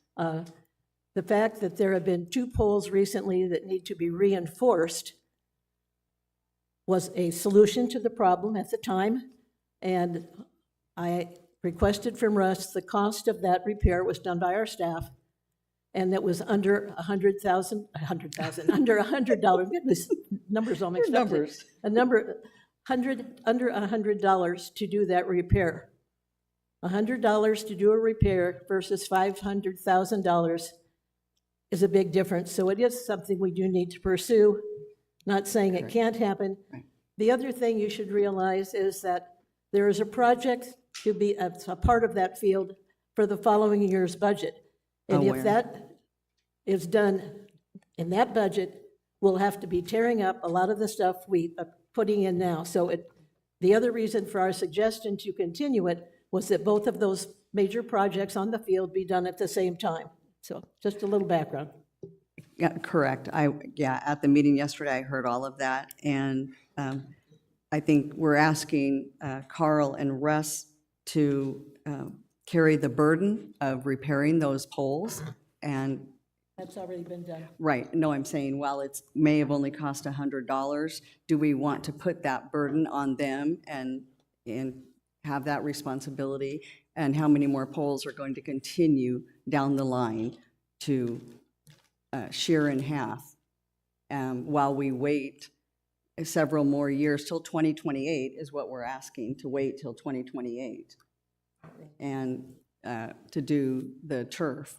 So, and I don't think, so I think it's going to be extremely important for us to get that report and hear what that report says. And that is information your committee did not have yesterday. I didn't get that till yesterday afternoon. So moving on, Cliff, with, I believe, 306 is you?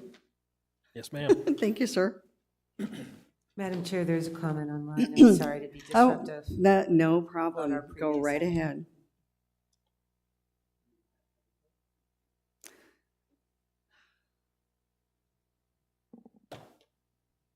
Okay, thank you for pointing it out. I had the presentation up on my screen, so I didn't see it. So this is also from Frank Bagnato, and he asks, how many active members are there in the Silvercraft Club such that we need to spend over $400,000 in remodeling the space? The amount per club member needs to be considered. Thank you, Frank. I believe it's a little over 200. A little over 200? Club members, yes. Great. Oh, 237. Got the exact number. 137.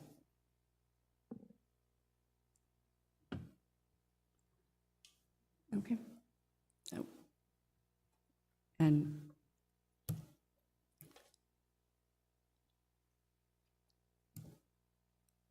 Kathy Estes, 131671. I'm president of Silvercraft Club. During the month of February, we had 146 members attend the club for 988 visits. Okay. thank you, Kathy. You're welcome. Okay. Great. Thanks, Cliff. Go ahead. Okay, great. All right, move so we're on. going to get into the operations here. So let's get started. I want to start out by saying, too, that I want to thank all the committees, especially the Budget and Finance Committee, the management team, and of course the finance team at the association for the compiling of all the information for this budget. We're really proud of it, and we hope it's a mostly their document that we can move forward with. So with that said, we'll get started. Budget goals always the same. Essentially, we want to keep the place looking nice. It's our goal to provide the amenities here to the community in a safe fashion, and the goals of this budget accomplish that. And they also accomplish providing all of the current services that we have at least the current service level. So in this budget, we believe this budget meets all of these goals. So to start a budget, obviously we have to figure out where we're going to land for the current year, and we start the process after we've closed December. We put a projection together for the last 6 months of the year, and then base our budget on that. And with that said, we anticipate our current year to come in on the revenue side favorable by roughly 189,000. On the expense side, unfavorable by roughly 185,000. And we anticipate hitting our reserve fund allocation of a little over $1 million.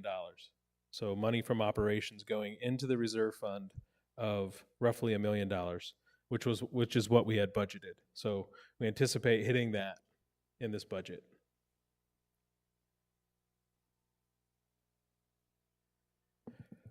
So when we're crafting the budget, our largest expense by far is salaries, wages, and benefits at 64% of the overall budget. The next closest item is utilities, which is roughly 11%. So when we look at our labor here at the rec centers and why it's such a large component of what we do, we are in the service industry. So people is our biggest, people are our biggest asset and our biggest expense.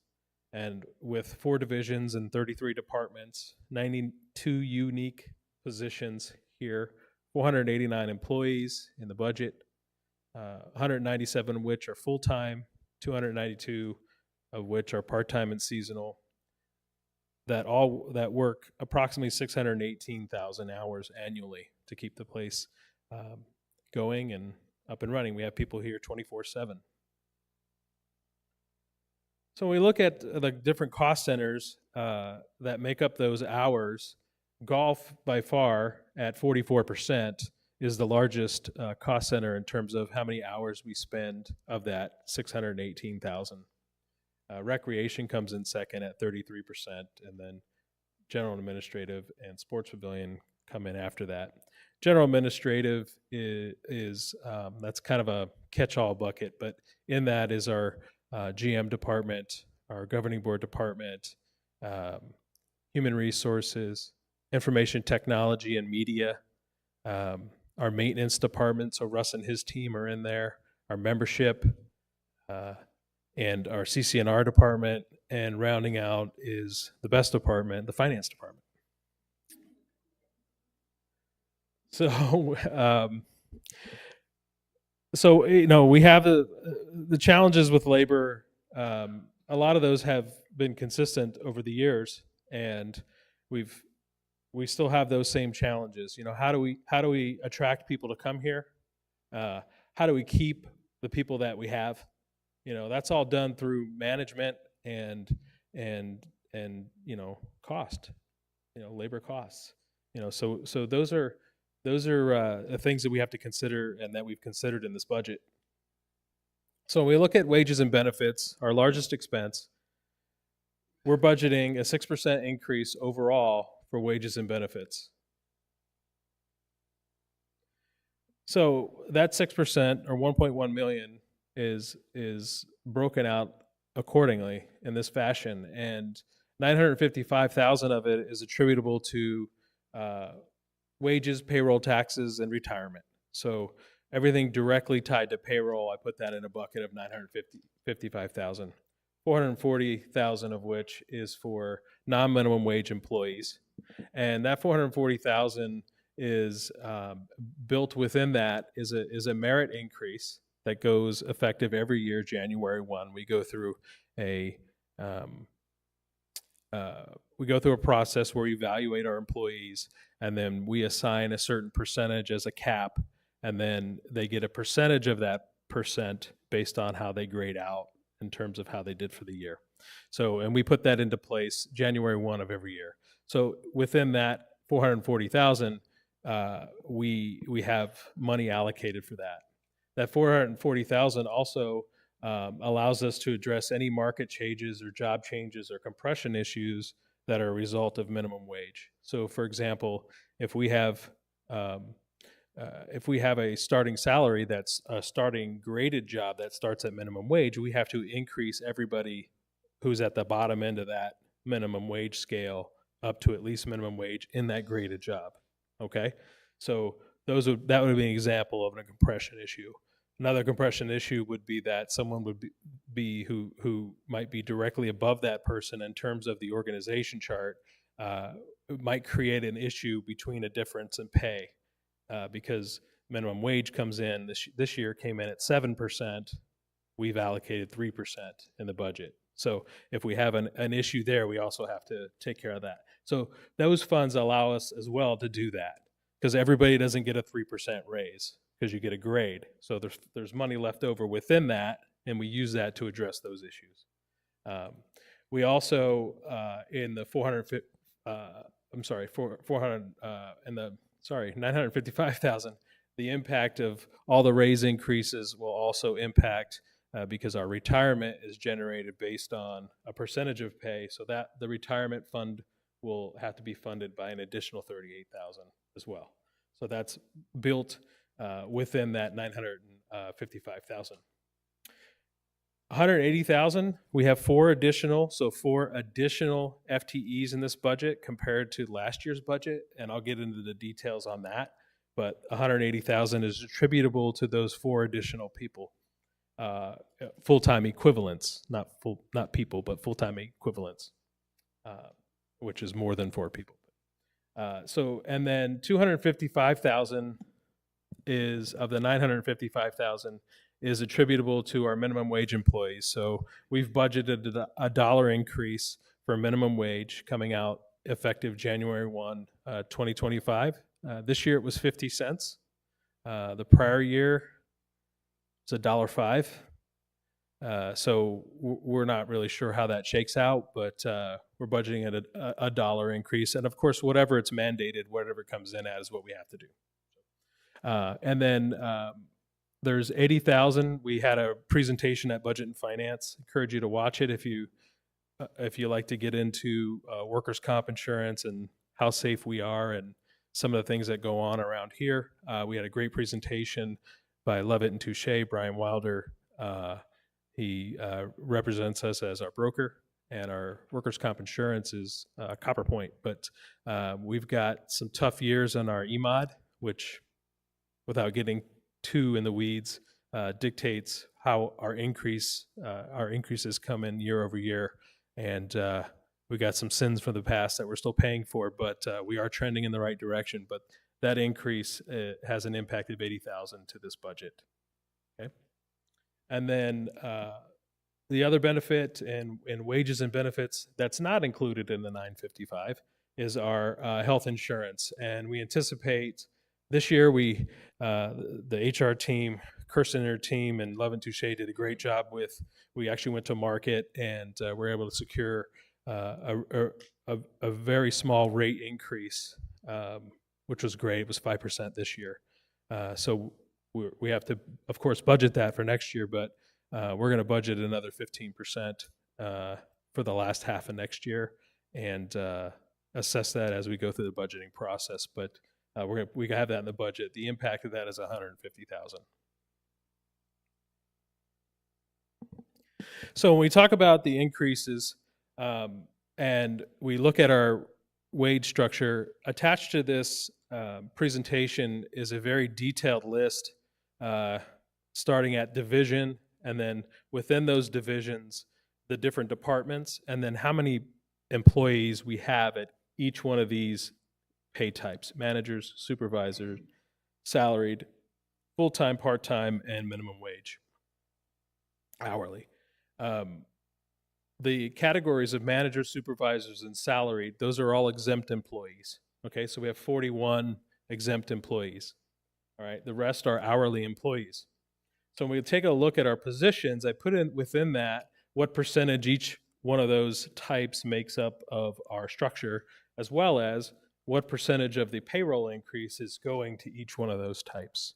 Okay, so I point out 70% of the overall increase is going towards hourly employees. So when we take a look, because obviously someone might look at this chart and say, wait a second, 6% of the employees, you got, what is that, 29 29% of the payroll is attributable to 6% of the employees. That doesn't sound right. Well, those are higher paid employees. So the higher the pay is, when you apply that percentage to it, the more money that it is. Okay, so that's why that is. So how do we know that we're paying our people the right wages?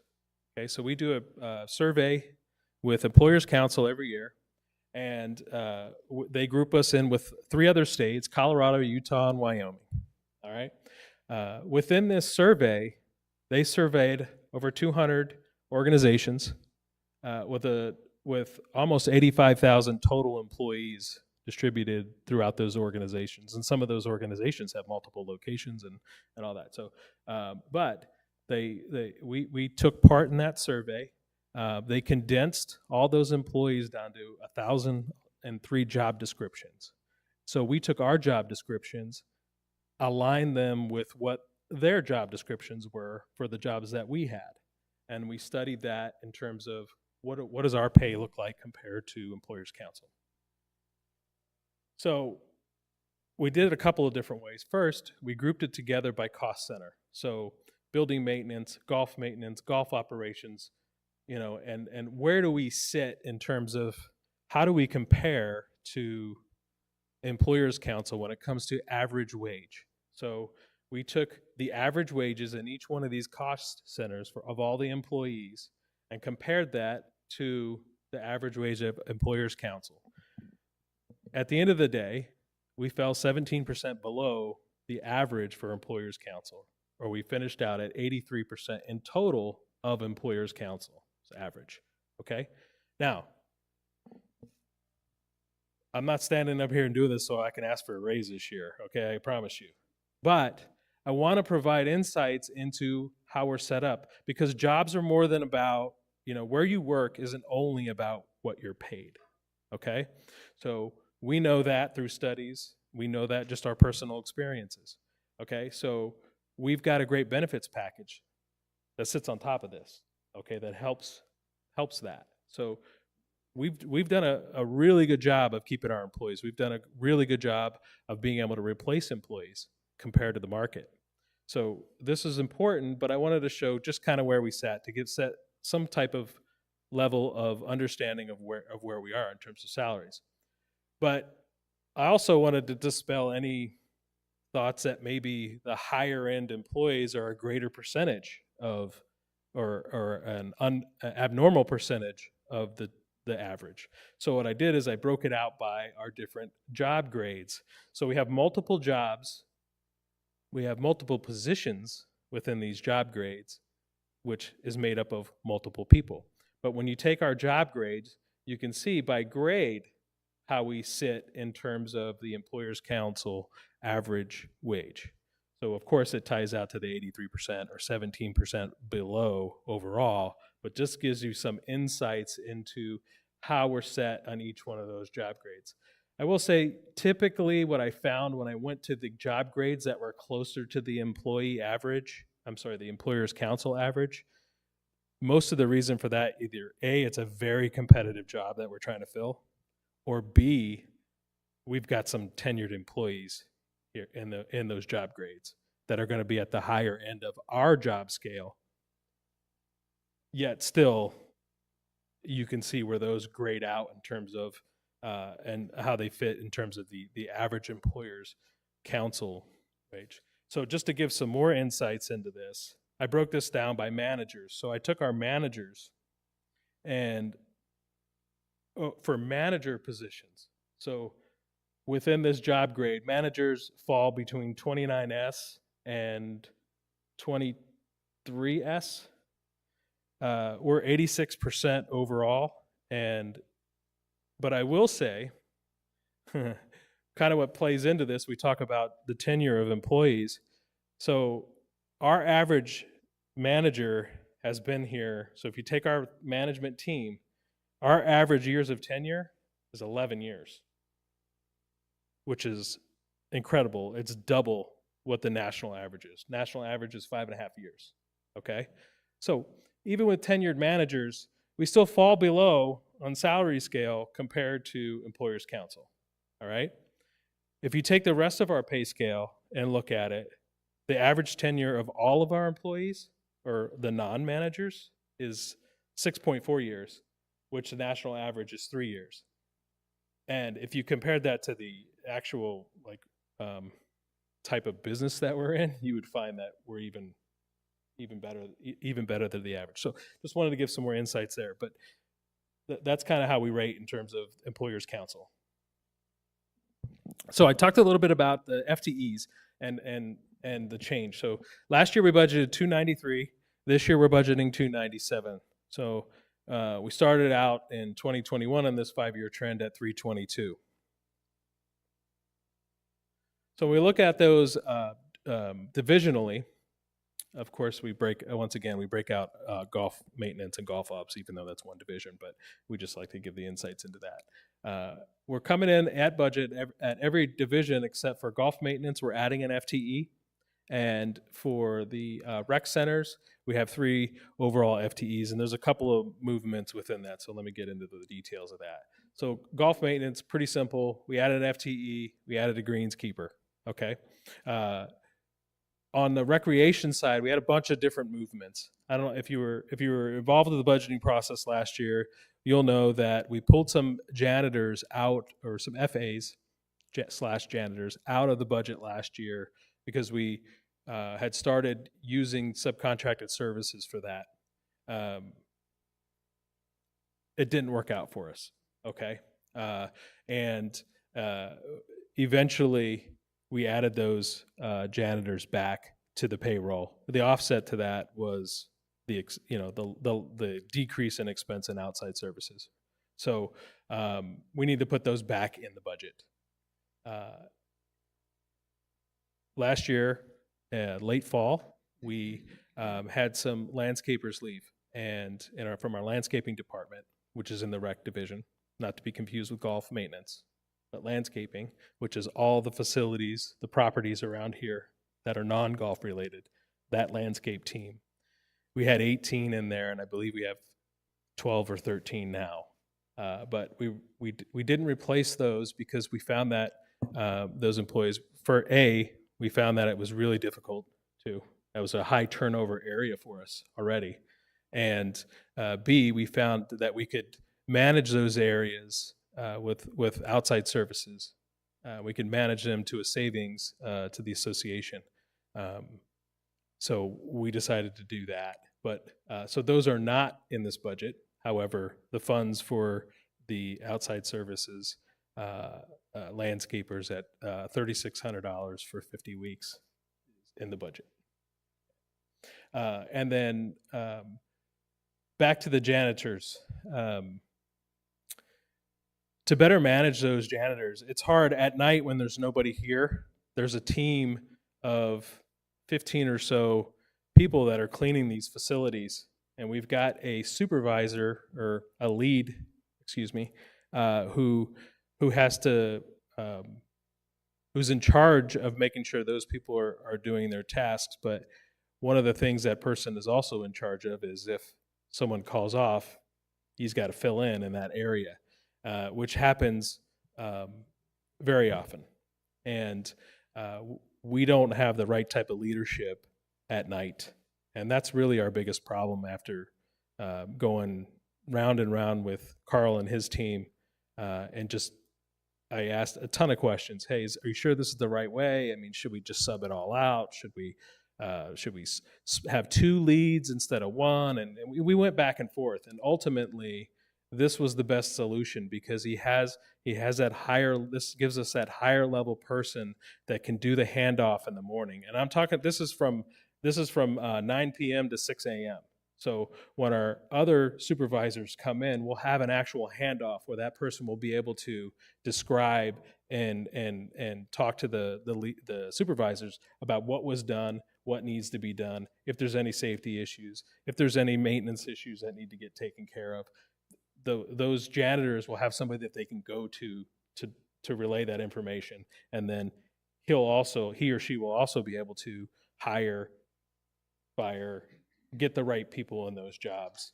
So anyway, we've added that to this budget. We feel like there's a great return there, and we feel like the facilities I mean, we're barely getting by right now at night, so, to be honest. So we feel we really need that position. And then finally, 1.5 in monitors. I think I under budgeted for monitors last year, but if we get clubs to handle the monitoring at tennis and pickleball, that'll go down by a half an FTE. But when I looked at the current headcount for monitors and how it was tracking this year, it's just you take all the hours and spread them out over the monitors. We got an additional FTE in terms of additional hours needed for monitor stations in the budget. So a big part of our budget, and not just the minimum wage employees, but a large part of our salary and wages is driven by mandates. And the minimum wage mandate impacts us significantly, and it has from the beginning of time, but especially since 2016. So in 2016, there's Prop 206, and basically what happened in 2016 is there was an initiative that started, and by July they got enough signatures to get it on the ballot, and it got on the ballot and got passed. And what happened is, effective January 1 of 2017, the minimum wage went from $8.05 to $10 an hour. That happened, and you can see what minimum wage has done since. And so there's a couple of reasons I'm showing this. One is to just show the impact of minimum wage. So when we look at minimum wage and our pay structure, this isn't just minimum wage employees, keep in mind, but 76% of our overall payroll is either at minimum wage or directly tied to minimum wage. Okay, that's how many employees we have that are directly impacted by minimum wage. So it's a huge driver for us. But the second reason I'm telling you this is, again, I talked a little bit about mandates. Well, when mandates come out, either at the federal level or at the state level, those are thrust upon us. We don't have a choice, okay? And those have collateral effects when they go into place, because they impact other things, not just pay. They impact wages. They could impact, the market. So if the ship rises, everybody rises with it, right? So over time, it really impacts the structure of our wages. So there's two things kind of on the horizon. The first one we can deal with, but the Department of Labor is proposing to change the overtime threshold. So employees that are salaried currently have to make at least $37,000 a year to be exempt from overtime. So you could salary them and not pay them overtime.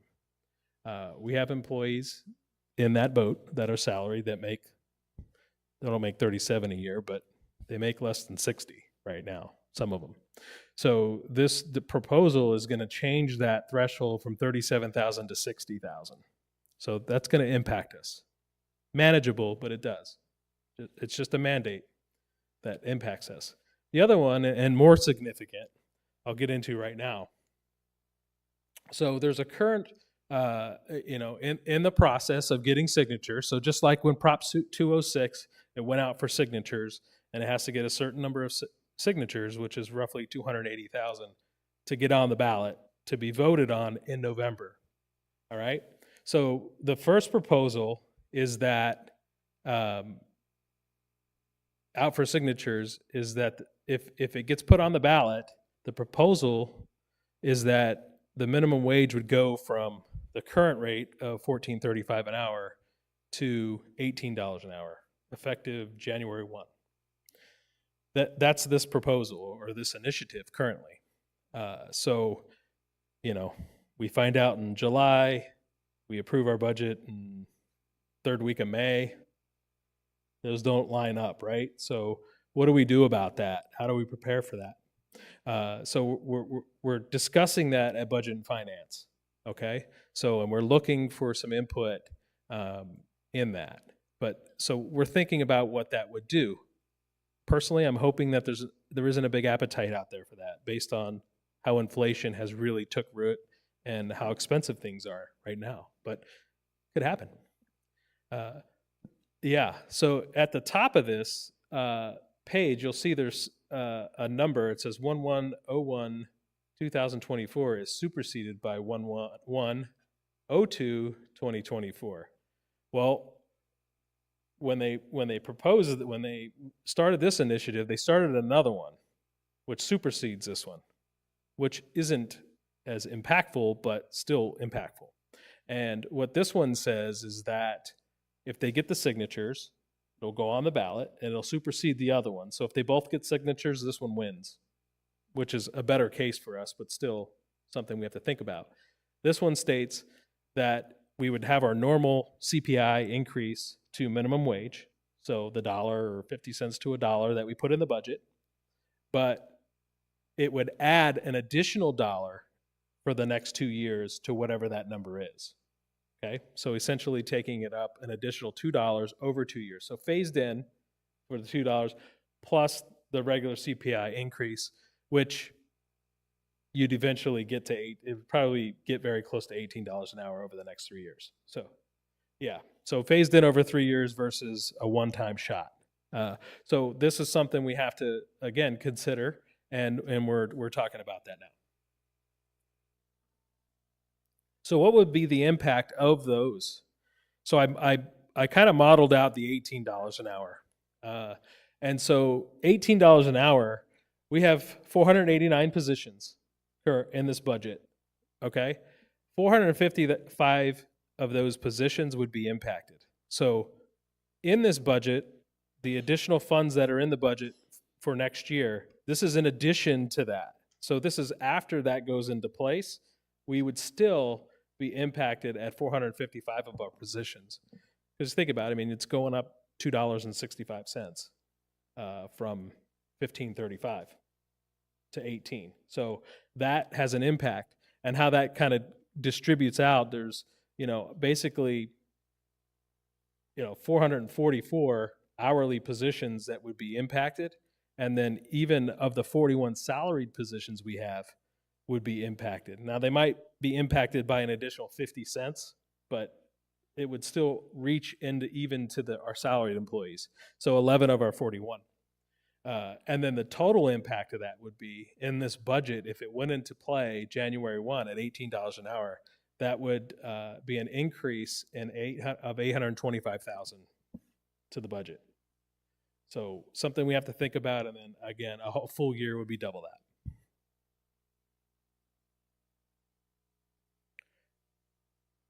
Okay, so on to the rest of our expenses. So when we look at, by the way, we have over 1,200 expense line items in our general ledger.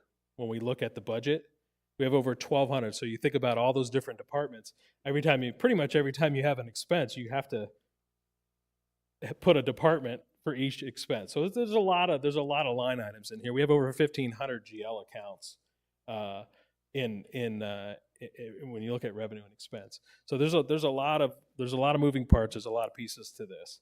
But in this budget, we're anticipating a 3% increase in our other expenses, and I'll talk about some of those notables and what makes those up. And then I've also attached a rolled up by category, so you could see so every one of these categories. I've attached to this budget a detail of each one of those categories. So all the main accounts that roll up into utilities, repairs and maintenance, landscape maintenance, and the last 22, 23, 24 projected, and budget.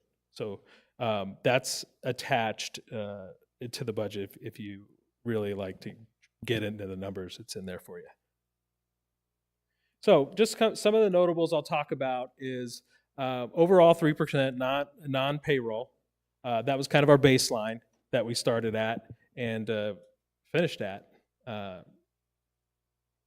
of ironically, not ironically, but it just kind of worked out that way with all the pluses and minuses. Some of those pluses and minuses are $126,000 in utilities increase, 5%. I believe this year we'll end up 300,000 over last year when it comes to utilities and expense. So we don't anticipate the same increase, but we are anticipating 5% increase. We got hit with some anomalies as well with the weather and things like that. So that we're hoping that, hope's not a strategy, but we're anticipating that we won't have those same, the number of kilowatt hours. And then down the repairs and maintenance section, for the sake of time, I'm going to move along here, but they're all here. And if you want to take a look at them, some of the things that we talked about with the wages and some of the offsets we talked about are built in here. I encourage you to take a look at them. There's hardwoods, there's cart path repairs that we have to do. There's parking lot seal and stripes that are in this budget, driving up the cost. We have, we're anticipating a 9% increase in our property and casualty insurance. We're in the negotiation process with that now. We'll update that accordingly, but we're anticipating a 9% increase. We've got $42,000 for security cameras and DVRs that we're going to upgrade and implement at some of our facilities to give us better coverage, also allow us to check in on maybe some of the usage areas and things like that, help us manage a facility. Great return on that investment of $42,000. And then, again, encourage you to go down through these and take a look at them. We are going to do an upgrade to the phone system, which is in this budget, and that will return a $42,000 reduction in expense to our phone expense. Again, not going to get too far in the weeds on this, but we've got quite a few slides in here and some of our expense-saving measures and initiatives. I encourage you to read it. Some of this stuff is stuff we've done for a while. Some of this stuff is stuff we implemented this year, impacting next year, and some of this stuff is things we're going to do next year. So take a look at it. It's very insightful. We've got a management team that's been here on average 11 years. We have two managers that have been here over 30 years. And they have a lot of internal knowledge about how we do things and how they save us money. Okay, so obviously with the increase in expenses, we have some revenue needs. So 1.4 million increase in expense, we're going to have some needs. So we have these levers that we can pull, and let's talk about that. So overall operating revenue increase of 1.4 million, a 5% increase. So the proposed increases are in our membership dues. We could raise an additional 724,000 by increasing the dues 5.6%, a $30 increase. Okay, so when we look at the increase in the dues, we present a balanced budget and we say, how much do we want to return to our reserve fund? Okay, so when we do that, the magic number for us is 1.1 million. When we put the budget together, that's the magic number for us. So we put the budget together by extracting 1 million out of our membership dues revenue. And we carry that down in the capital section. I'll show you that. So when we reduce that revenue by 1.1 million, that gives us our balanced budget. And then what do we need to do on the revenue side to hit that? So on the revenue side, these are the levers we're going to pull. Some of it's just strictly driven by how much cost is in those divisions, how much costs are going up in those divisions as well. So golf, the cost is going up 657,000. We want to generate at least that in additional revenue to cover that. Okay, but in membership dues, $30 increase at 5.6%. When we look at golf, 669,000 will be generated from the proposed increases. Okay, so we're going to generate an additional 221,000 from non-members. So public and guests coming into golf here, we're going to increase their rates during peak and transition, $6 to the public, $3 to the guest, $2 to both of them during the summer. Okay, so we increase the rates there for those. And our members, we're going to generate an additional 439,000 from these proposed increases, which is $2 during peak season and $1 during transition and summer season. So 20% of our revenue comes from outside golf, but we're budgeting a third of our increase of 669,000 coming from our non-members, okay? So we're also proposing an increase in the employee golf rate from $12 to $15, which will generate an additional $9,000. And then we have to also increase these two card types because those card types, once you pay them, you show up and you golf, you don't have to pay a rate. So we have to increase those. And we're proposing the unlimited card go from $3,600 to $3,800. And the Twilight card, we did a deep dive on the Twilight card, and it turns out they were getting a great deal. So we're increasing them a little bit more from $1,339 to $1,500 to make that really fall in line with what they should be. Okay, in the sports pavilion, we're going to present the sports pavilion budget and the golf budget next week. So sports pavilion on Wednesday, golf on Thursday. But in the sports pavilion, we're going to generate an additional $37,000 in revenue to cover their increase in costs. And we're going to do that through, they're putting in a new rate called a non-resident, non-league bowler rate of $450. And then we're also adding 8 tournaments on off-peak times to try and generate some additional revenue. And we'll get into the details of what those are at the Sports Pavilion Committee meeting. When it comes to APF and APFs and interest income, so this year we're gonna generate $250,000 in interest income because of favorable interest rates from our operating cash. So this is reserve fund interest income. This is just money that sits in our operating account that Pete deploys in 30, 60, 90-day investments. So we have it when we need it, but it's working for us when we're not using it. So $219,000 next year we're putting in the budget for that. And then there's a proposed APF increase. Assuming 1,100 title transfers, we'll generate $5.7 million in APFs next year in this budget.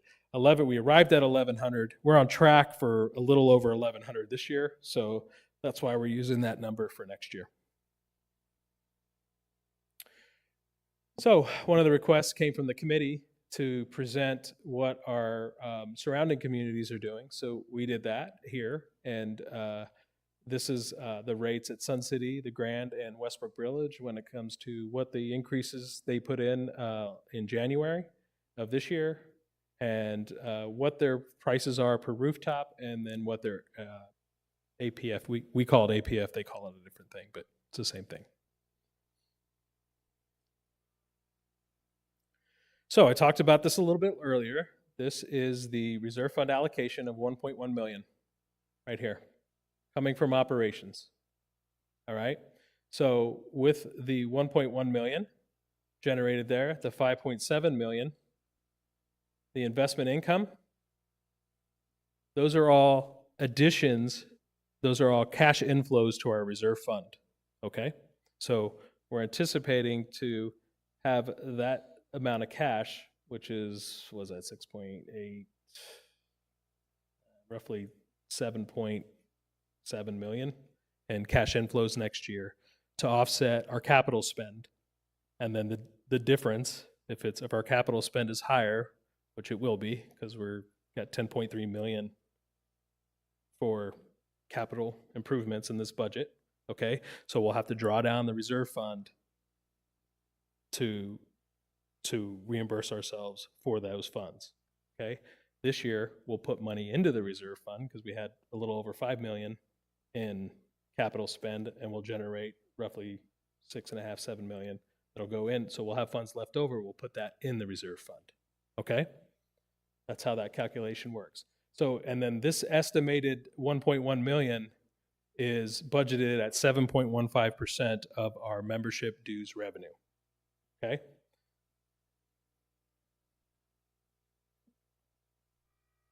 So what is the impact on the fully funded balance, which is really a key indicator for us? I mean, it's really drives everything that we do.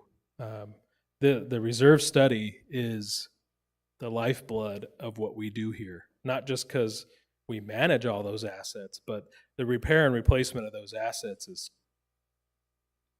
I mean, it's how we live and breathe it every day, operationally, okay? So with that said, so we got the inflows here that I talked about, the 1.1 from operations, the 5.7 in APFs, the capital spend, 10.3, investment income. We anticipate the reserve fund to be at roughly 26.6 million with a fully funded balance of 57, and that our reserve, our FFB percent will be 47%. And rolling that out 5 years, we anticipate it to be 45% with a $26.2 million balance at the end of fiscal year 29. I will say, don't get nervous, that goes right back up to 48 the following year. So just timing of when projects are getting done. So, but we anticipate, that's what we anticipate through the modeling. So I put this slide in here just to show the impact of dues.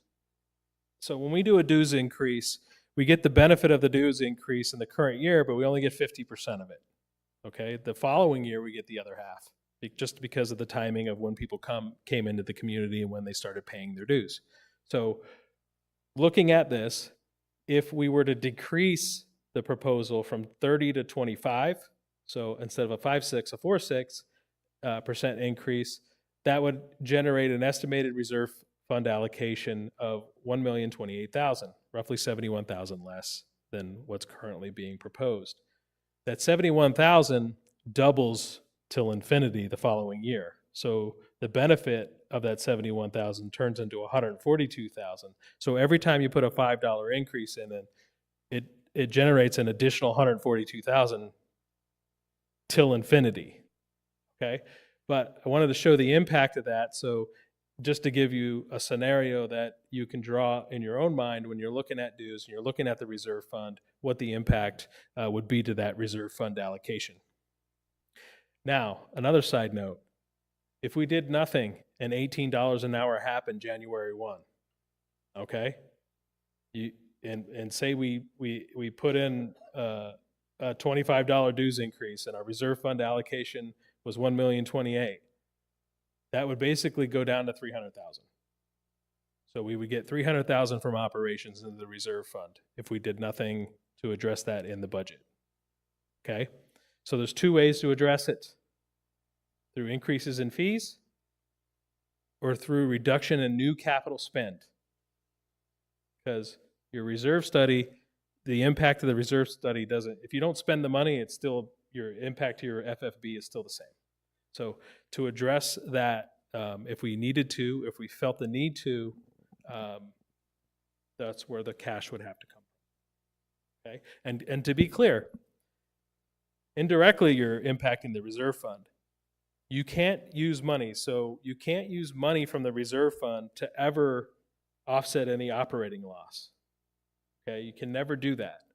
You can reduce what you put into the reserve fund from operations, but if we generated $700,000, we had a bad year in golf and something happened next year, and we got hit with that increase and we rolled with it, we would have roughly a negative $150,000.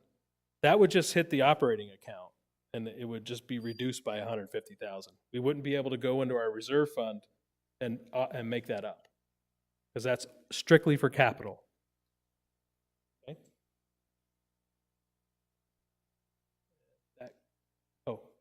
Just a couple important dates here. I already plugged next week, but take a look. Community forums, very important. Tell your friends. I'd like to have the room filled at both of these events, and people online would be great. So that's it. Great, thank you so much, Cliff. I'm sorry, Director Novello's hand is already up. I know, I'm very talky today. I guess I had too much. On behalf of if I can give a little budget and finance update as a part of this? Yeah. And I promise. First of all, I just want to point out. Because we weren't going to take any questions for Cliff. Yeah, just want to make sure that everyone understands, if you follow, right? February 20th, there was a meeting of budget and finance. We saw the first view of this. And Cliff and his team sat or offered to sit with each and every committee member individually to take our questions, review that input and feedback. They baked that into what we're seeing here today, and I just wanted to thank them on behalf of the committee. The other thing that I wanted to point out to the governing board is that the big question on page 26 about what do we do with the impact. Budget and Finance was asked by Finance to come up with a risk management strategy. It's the first time in all of my board service and or involvement that any operating teams asked the governing a board of directors to do this, but we will happily provide some input. So risk management around what do we do? There are several options, but there are several things, some large, some small risks that could impact our operating budget. We'll weigh in on all of that on the 19th, just as an update. Great, thank you, Director Novello. So, Cliff, I think we're going to let you off the hook. That was a great presentation. Thank you. I'm going to move on to 3.07 regarding just a quick update on the GM search special committee. We have picked, the board has picked a committee chair, and we are in the process of finalizing the committee and hope to release a press release later today. So stay tuned for that.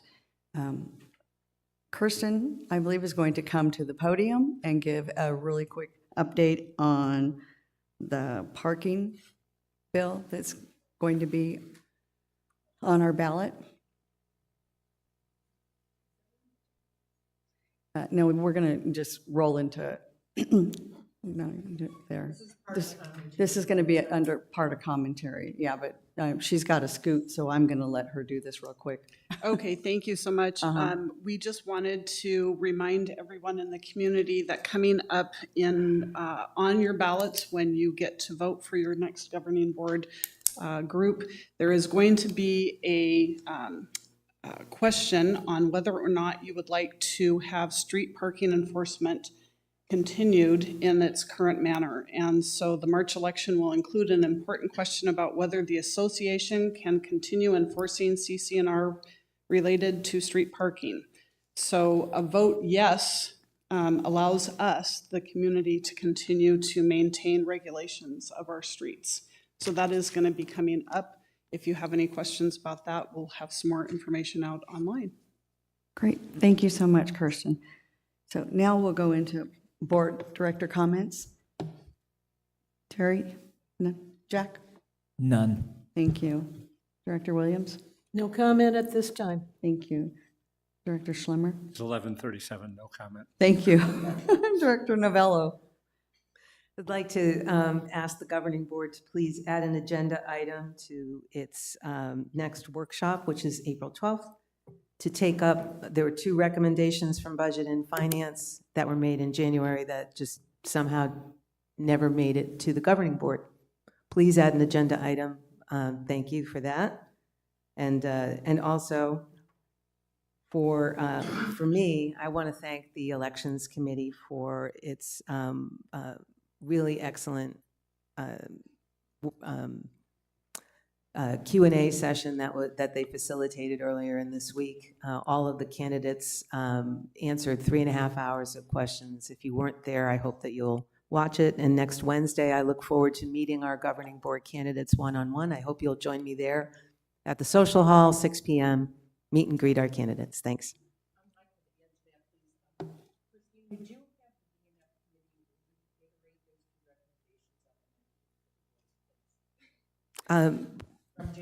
Sure. Would you like me to just send the minutes or just read? Can I read them?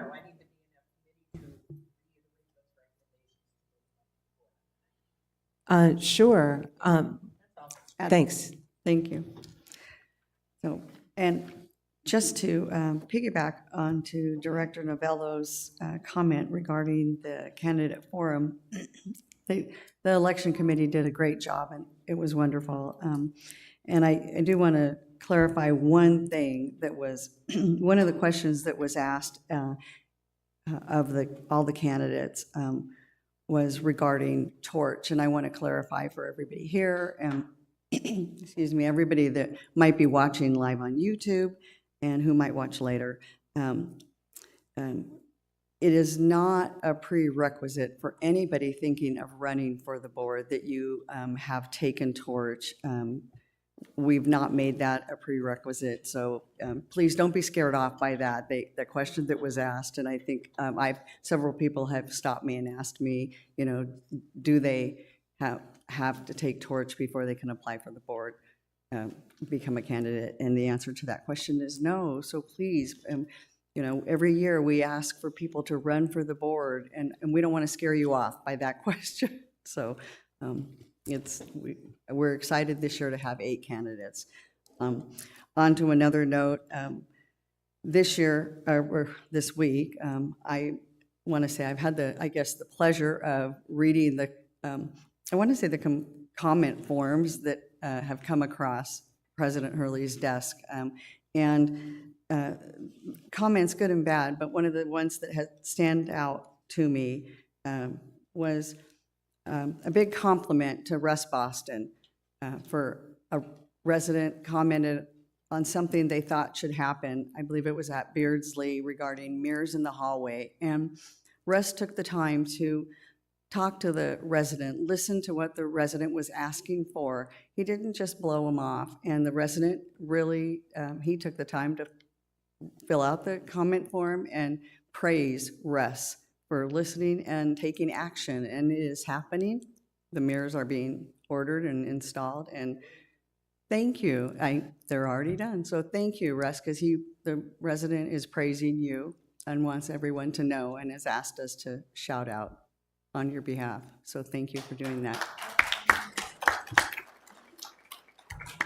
And my last one is, a lot of people don't know this, and this is really was exciting for me to learn about this. We have a resident here in Sun City West by the name of Gwent Clifford. She's a master swimmer in our community. She recently went to the 2024 World Games. And I'm trying to, bear with me, I don't think, I was trying to see where they were. Qatar, that's where they were, wow. Qatar. And she was representing Sun City West. And this is really exciting. Gwent dominated the pool in freestyle and backstroke in the 85 to 89-year-old age group, securing her place among the sport's elites. Gwent's accomplishments at this year's games not only broke some personal best times, but also showcased the spirit of a champion who swims not just to win, but to transcend the limits of human potential. Gwent's performances were highlighted by her incredible gold medal wins in the 200 freestyle and 200 backstroke, 100 backstroke, and a silver medal in the 50 freestyle. So congratulations, well done, Gwent. With that, I would like to ask for audience comments, and then we'll go to online comments.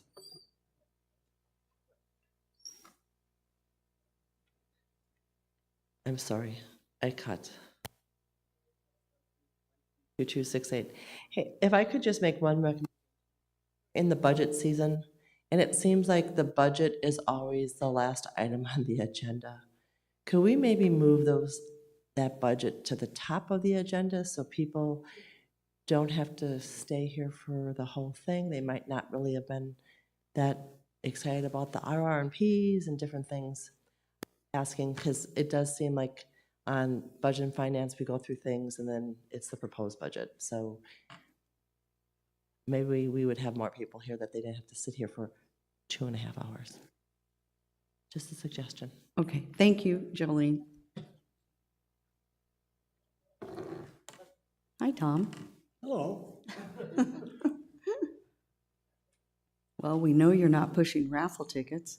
Well, as a matter of fact, that is the subject I'd like to bring up, but I do want to congratulate the governing board for their presentations and Cliff as well.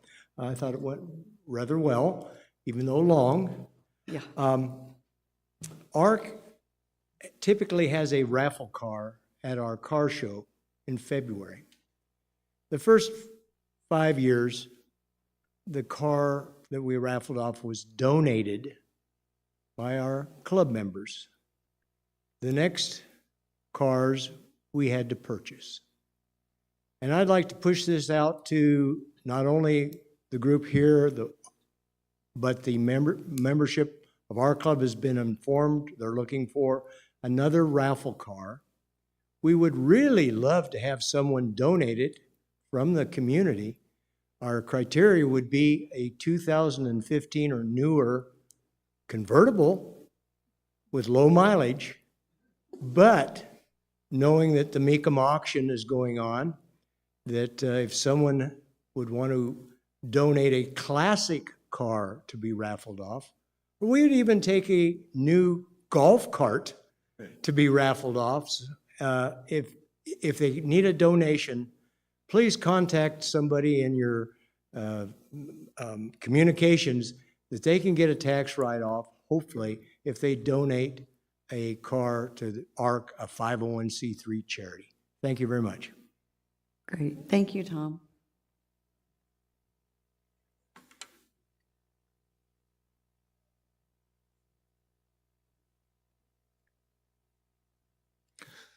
Hi, 1318229, Nick Turner. One observation and one question. My observation is if the $18 minimum wage goes through at the annualized rate of 1.6 million, by a quick rough piece of mathematics, that's about $60 per year per head on our annual dues. That's the sensitivity that our annual dues have to minimum wage. And that's something that I think the residents need to know when people think the current proposed $30 increase is a little high. If that initiative passes, we've got to find another 60 somewhere. And my question is, bylaw 705 says that the governing board will appoint an interim general manager. And I know that we do have a vacancy coming up. I just want to know when that process would be complete, and we might find out who the interim general manager is. I'm in the process right now. We are working with Heather to fill that position. We have a couple of people that Heather is talking to get that position filled. Say who Heather is. For everybody, for those of you who don't know, Heather is our headhunter who we worked with. She was the same person who found us Bill Schwinn. She's the president and CEO of an international recruiting firm, as I understand as well. Just so you understand, this is not, this is a very highly credible individual. And thank you, Lisa, for the update. I was referring to the interim general manager. This is for the interim. This is, the interim. she is also going to help us with the interim GM position. Okay, thank you. Right. Thank you. Hopefully I'm the last one today. No, let's hope so. Ron Wambach, 100988. Couple of comments budget-wise and everything else. What's been highlighted in about the last 3 weeks in particular for me is the absolute need for us to get a master plan. I don't know where we're going without one. I have seen so many different issues come up that should have been resolved with a master plan, but because we don't have one, we sort of flounder a bit in different proposals and get submitted. Let me address a couple in particular that you know I relate to pretty much, and that's tennis. The proposal to do something over at Kuntz, if you recall, was rejected by the Properties Committee. It had 2 tennis courts involved in it. I have no idea where 2 tennis courts came involved in doing that project. We have for years stated that all we want are the tennis courts, the 16 tennis courts that we have worked hard for and which have been renovated as the premier facility in the Phoenix area. We don't need any more tennis courts. We didn't want more tennis courts down at Kuntz. Somehow a proposal was made that included that. I'm glad it was rejected.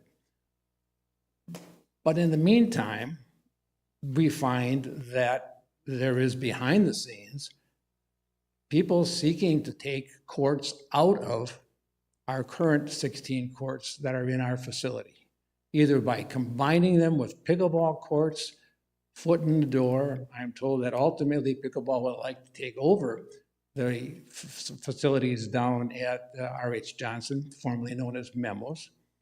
I don't know how that got established. I don't know what budgetary item has been set up for that.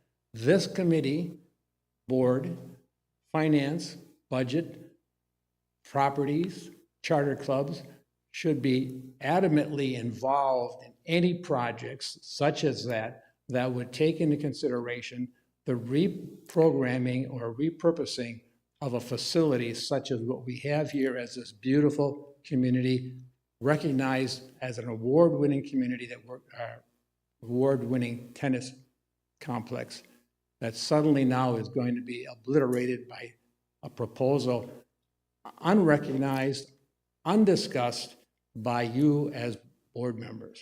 Thank We you, need to Ron. look at this much more closely. Thank you, Ron. Nothing has been done regarding that. And Alan, do we have any online comments? We have Thank some you. online comments. First is one that came in because of the 30-second delay, so it's older. It's from Frank Bagnato. I previously read his record number. And this is in reference to the softball fence. He says, Topgolf uses massive netting to control golf balls. Have we looked into netting instead of chain link fence for softball? Second one, also continuing from Frank Bagnato, and this is relevant to open comments. He says, why has the community at large not been asked to apply for a seat on the search committee? I don't know if you want to address that at all or not. The board appoints the committee chair, and the committee chair goes to the community herself to find and appoint, and that's how that's done. Okay, and then we have two other comments. These are both from Mary Gannett, 133113. I hope I pronounced that name correct. I would ask that the GM search to look for corporate experience, not government experience. Corporate staff does better with budgets, accountability, and efficiencies. Government just spends. She continues on to say, who picked the GM search committee members and what was the criteria for that?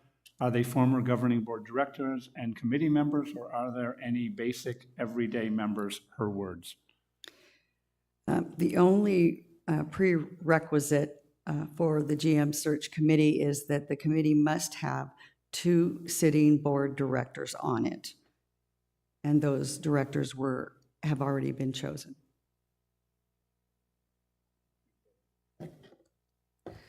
And if there are no further comments, we will adjourn this meeting. Our next, we already did director comments, Jack. And the next workshop meeting is April 12th, and I'm going to adjourn the meeting.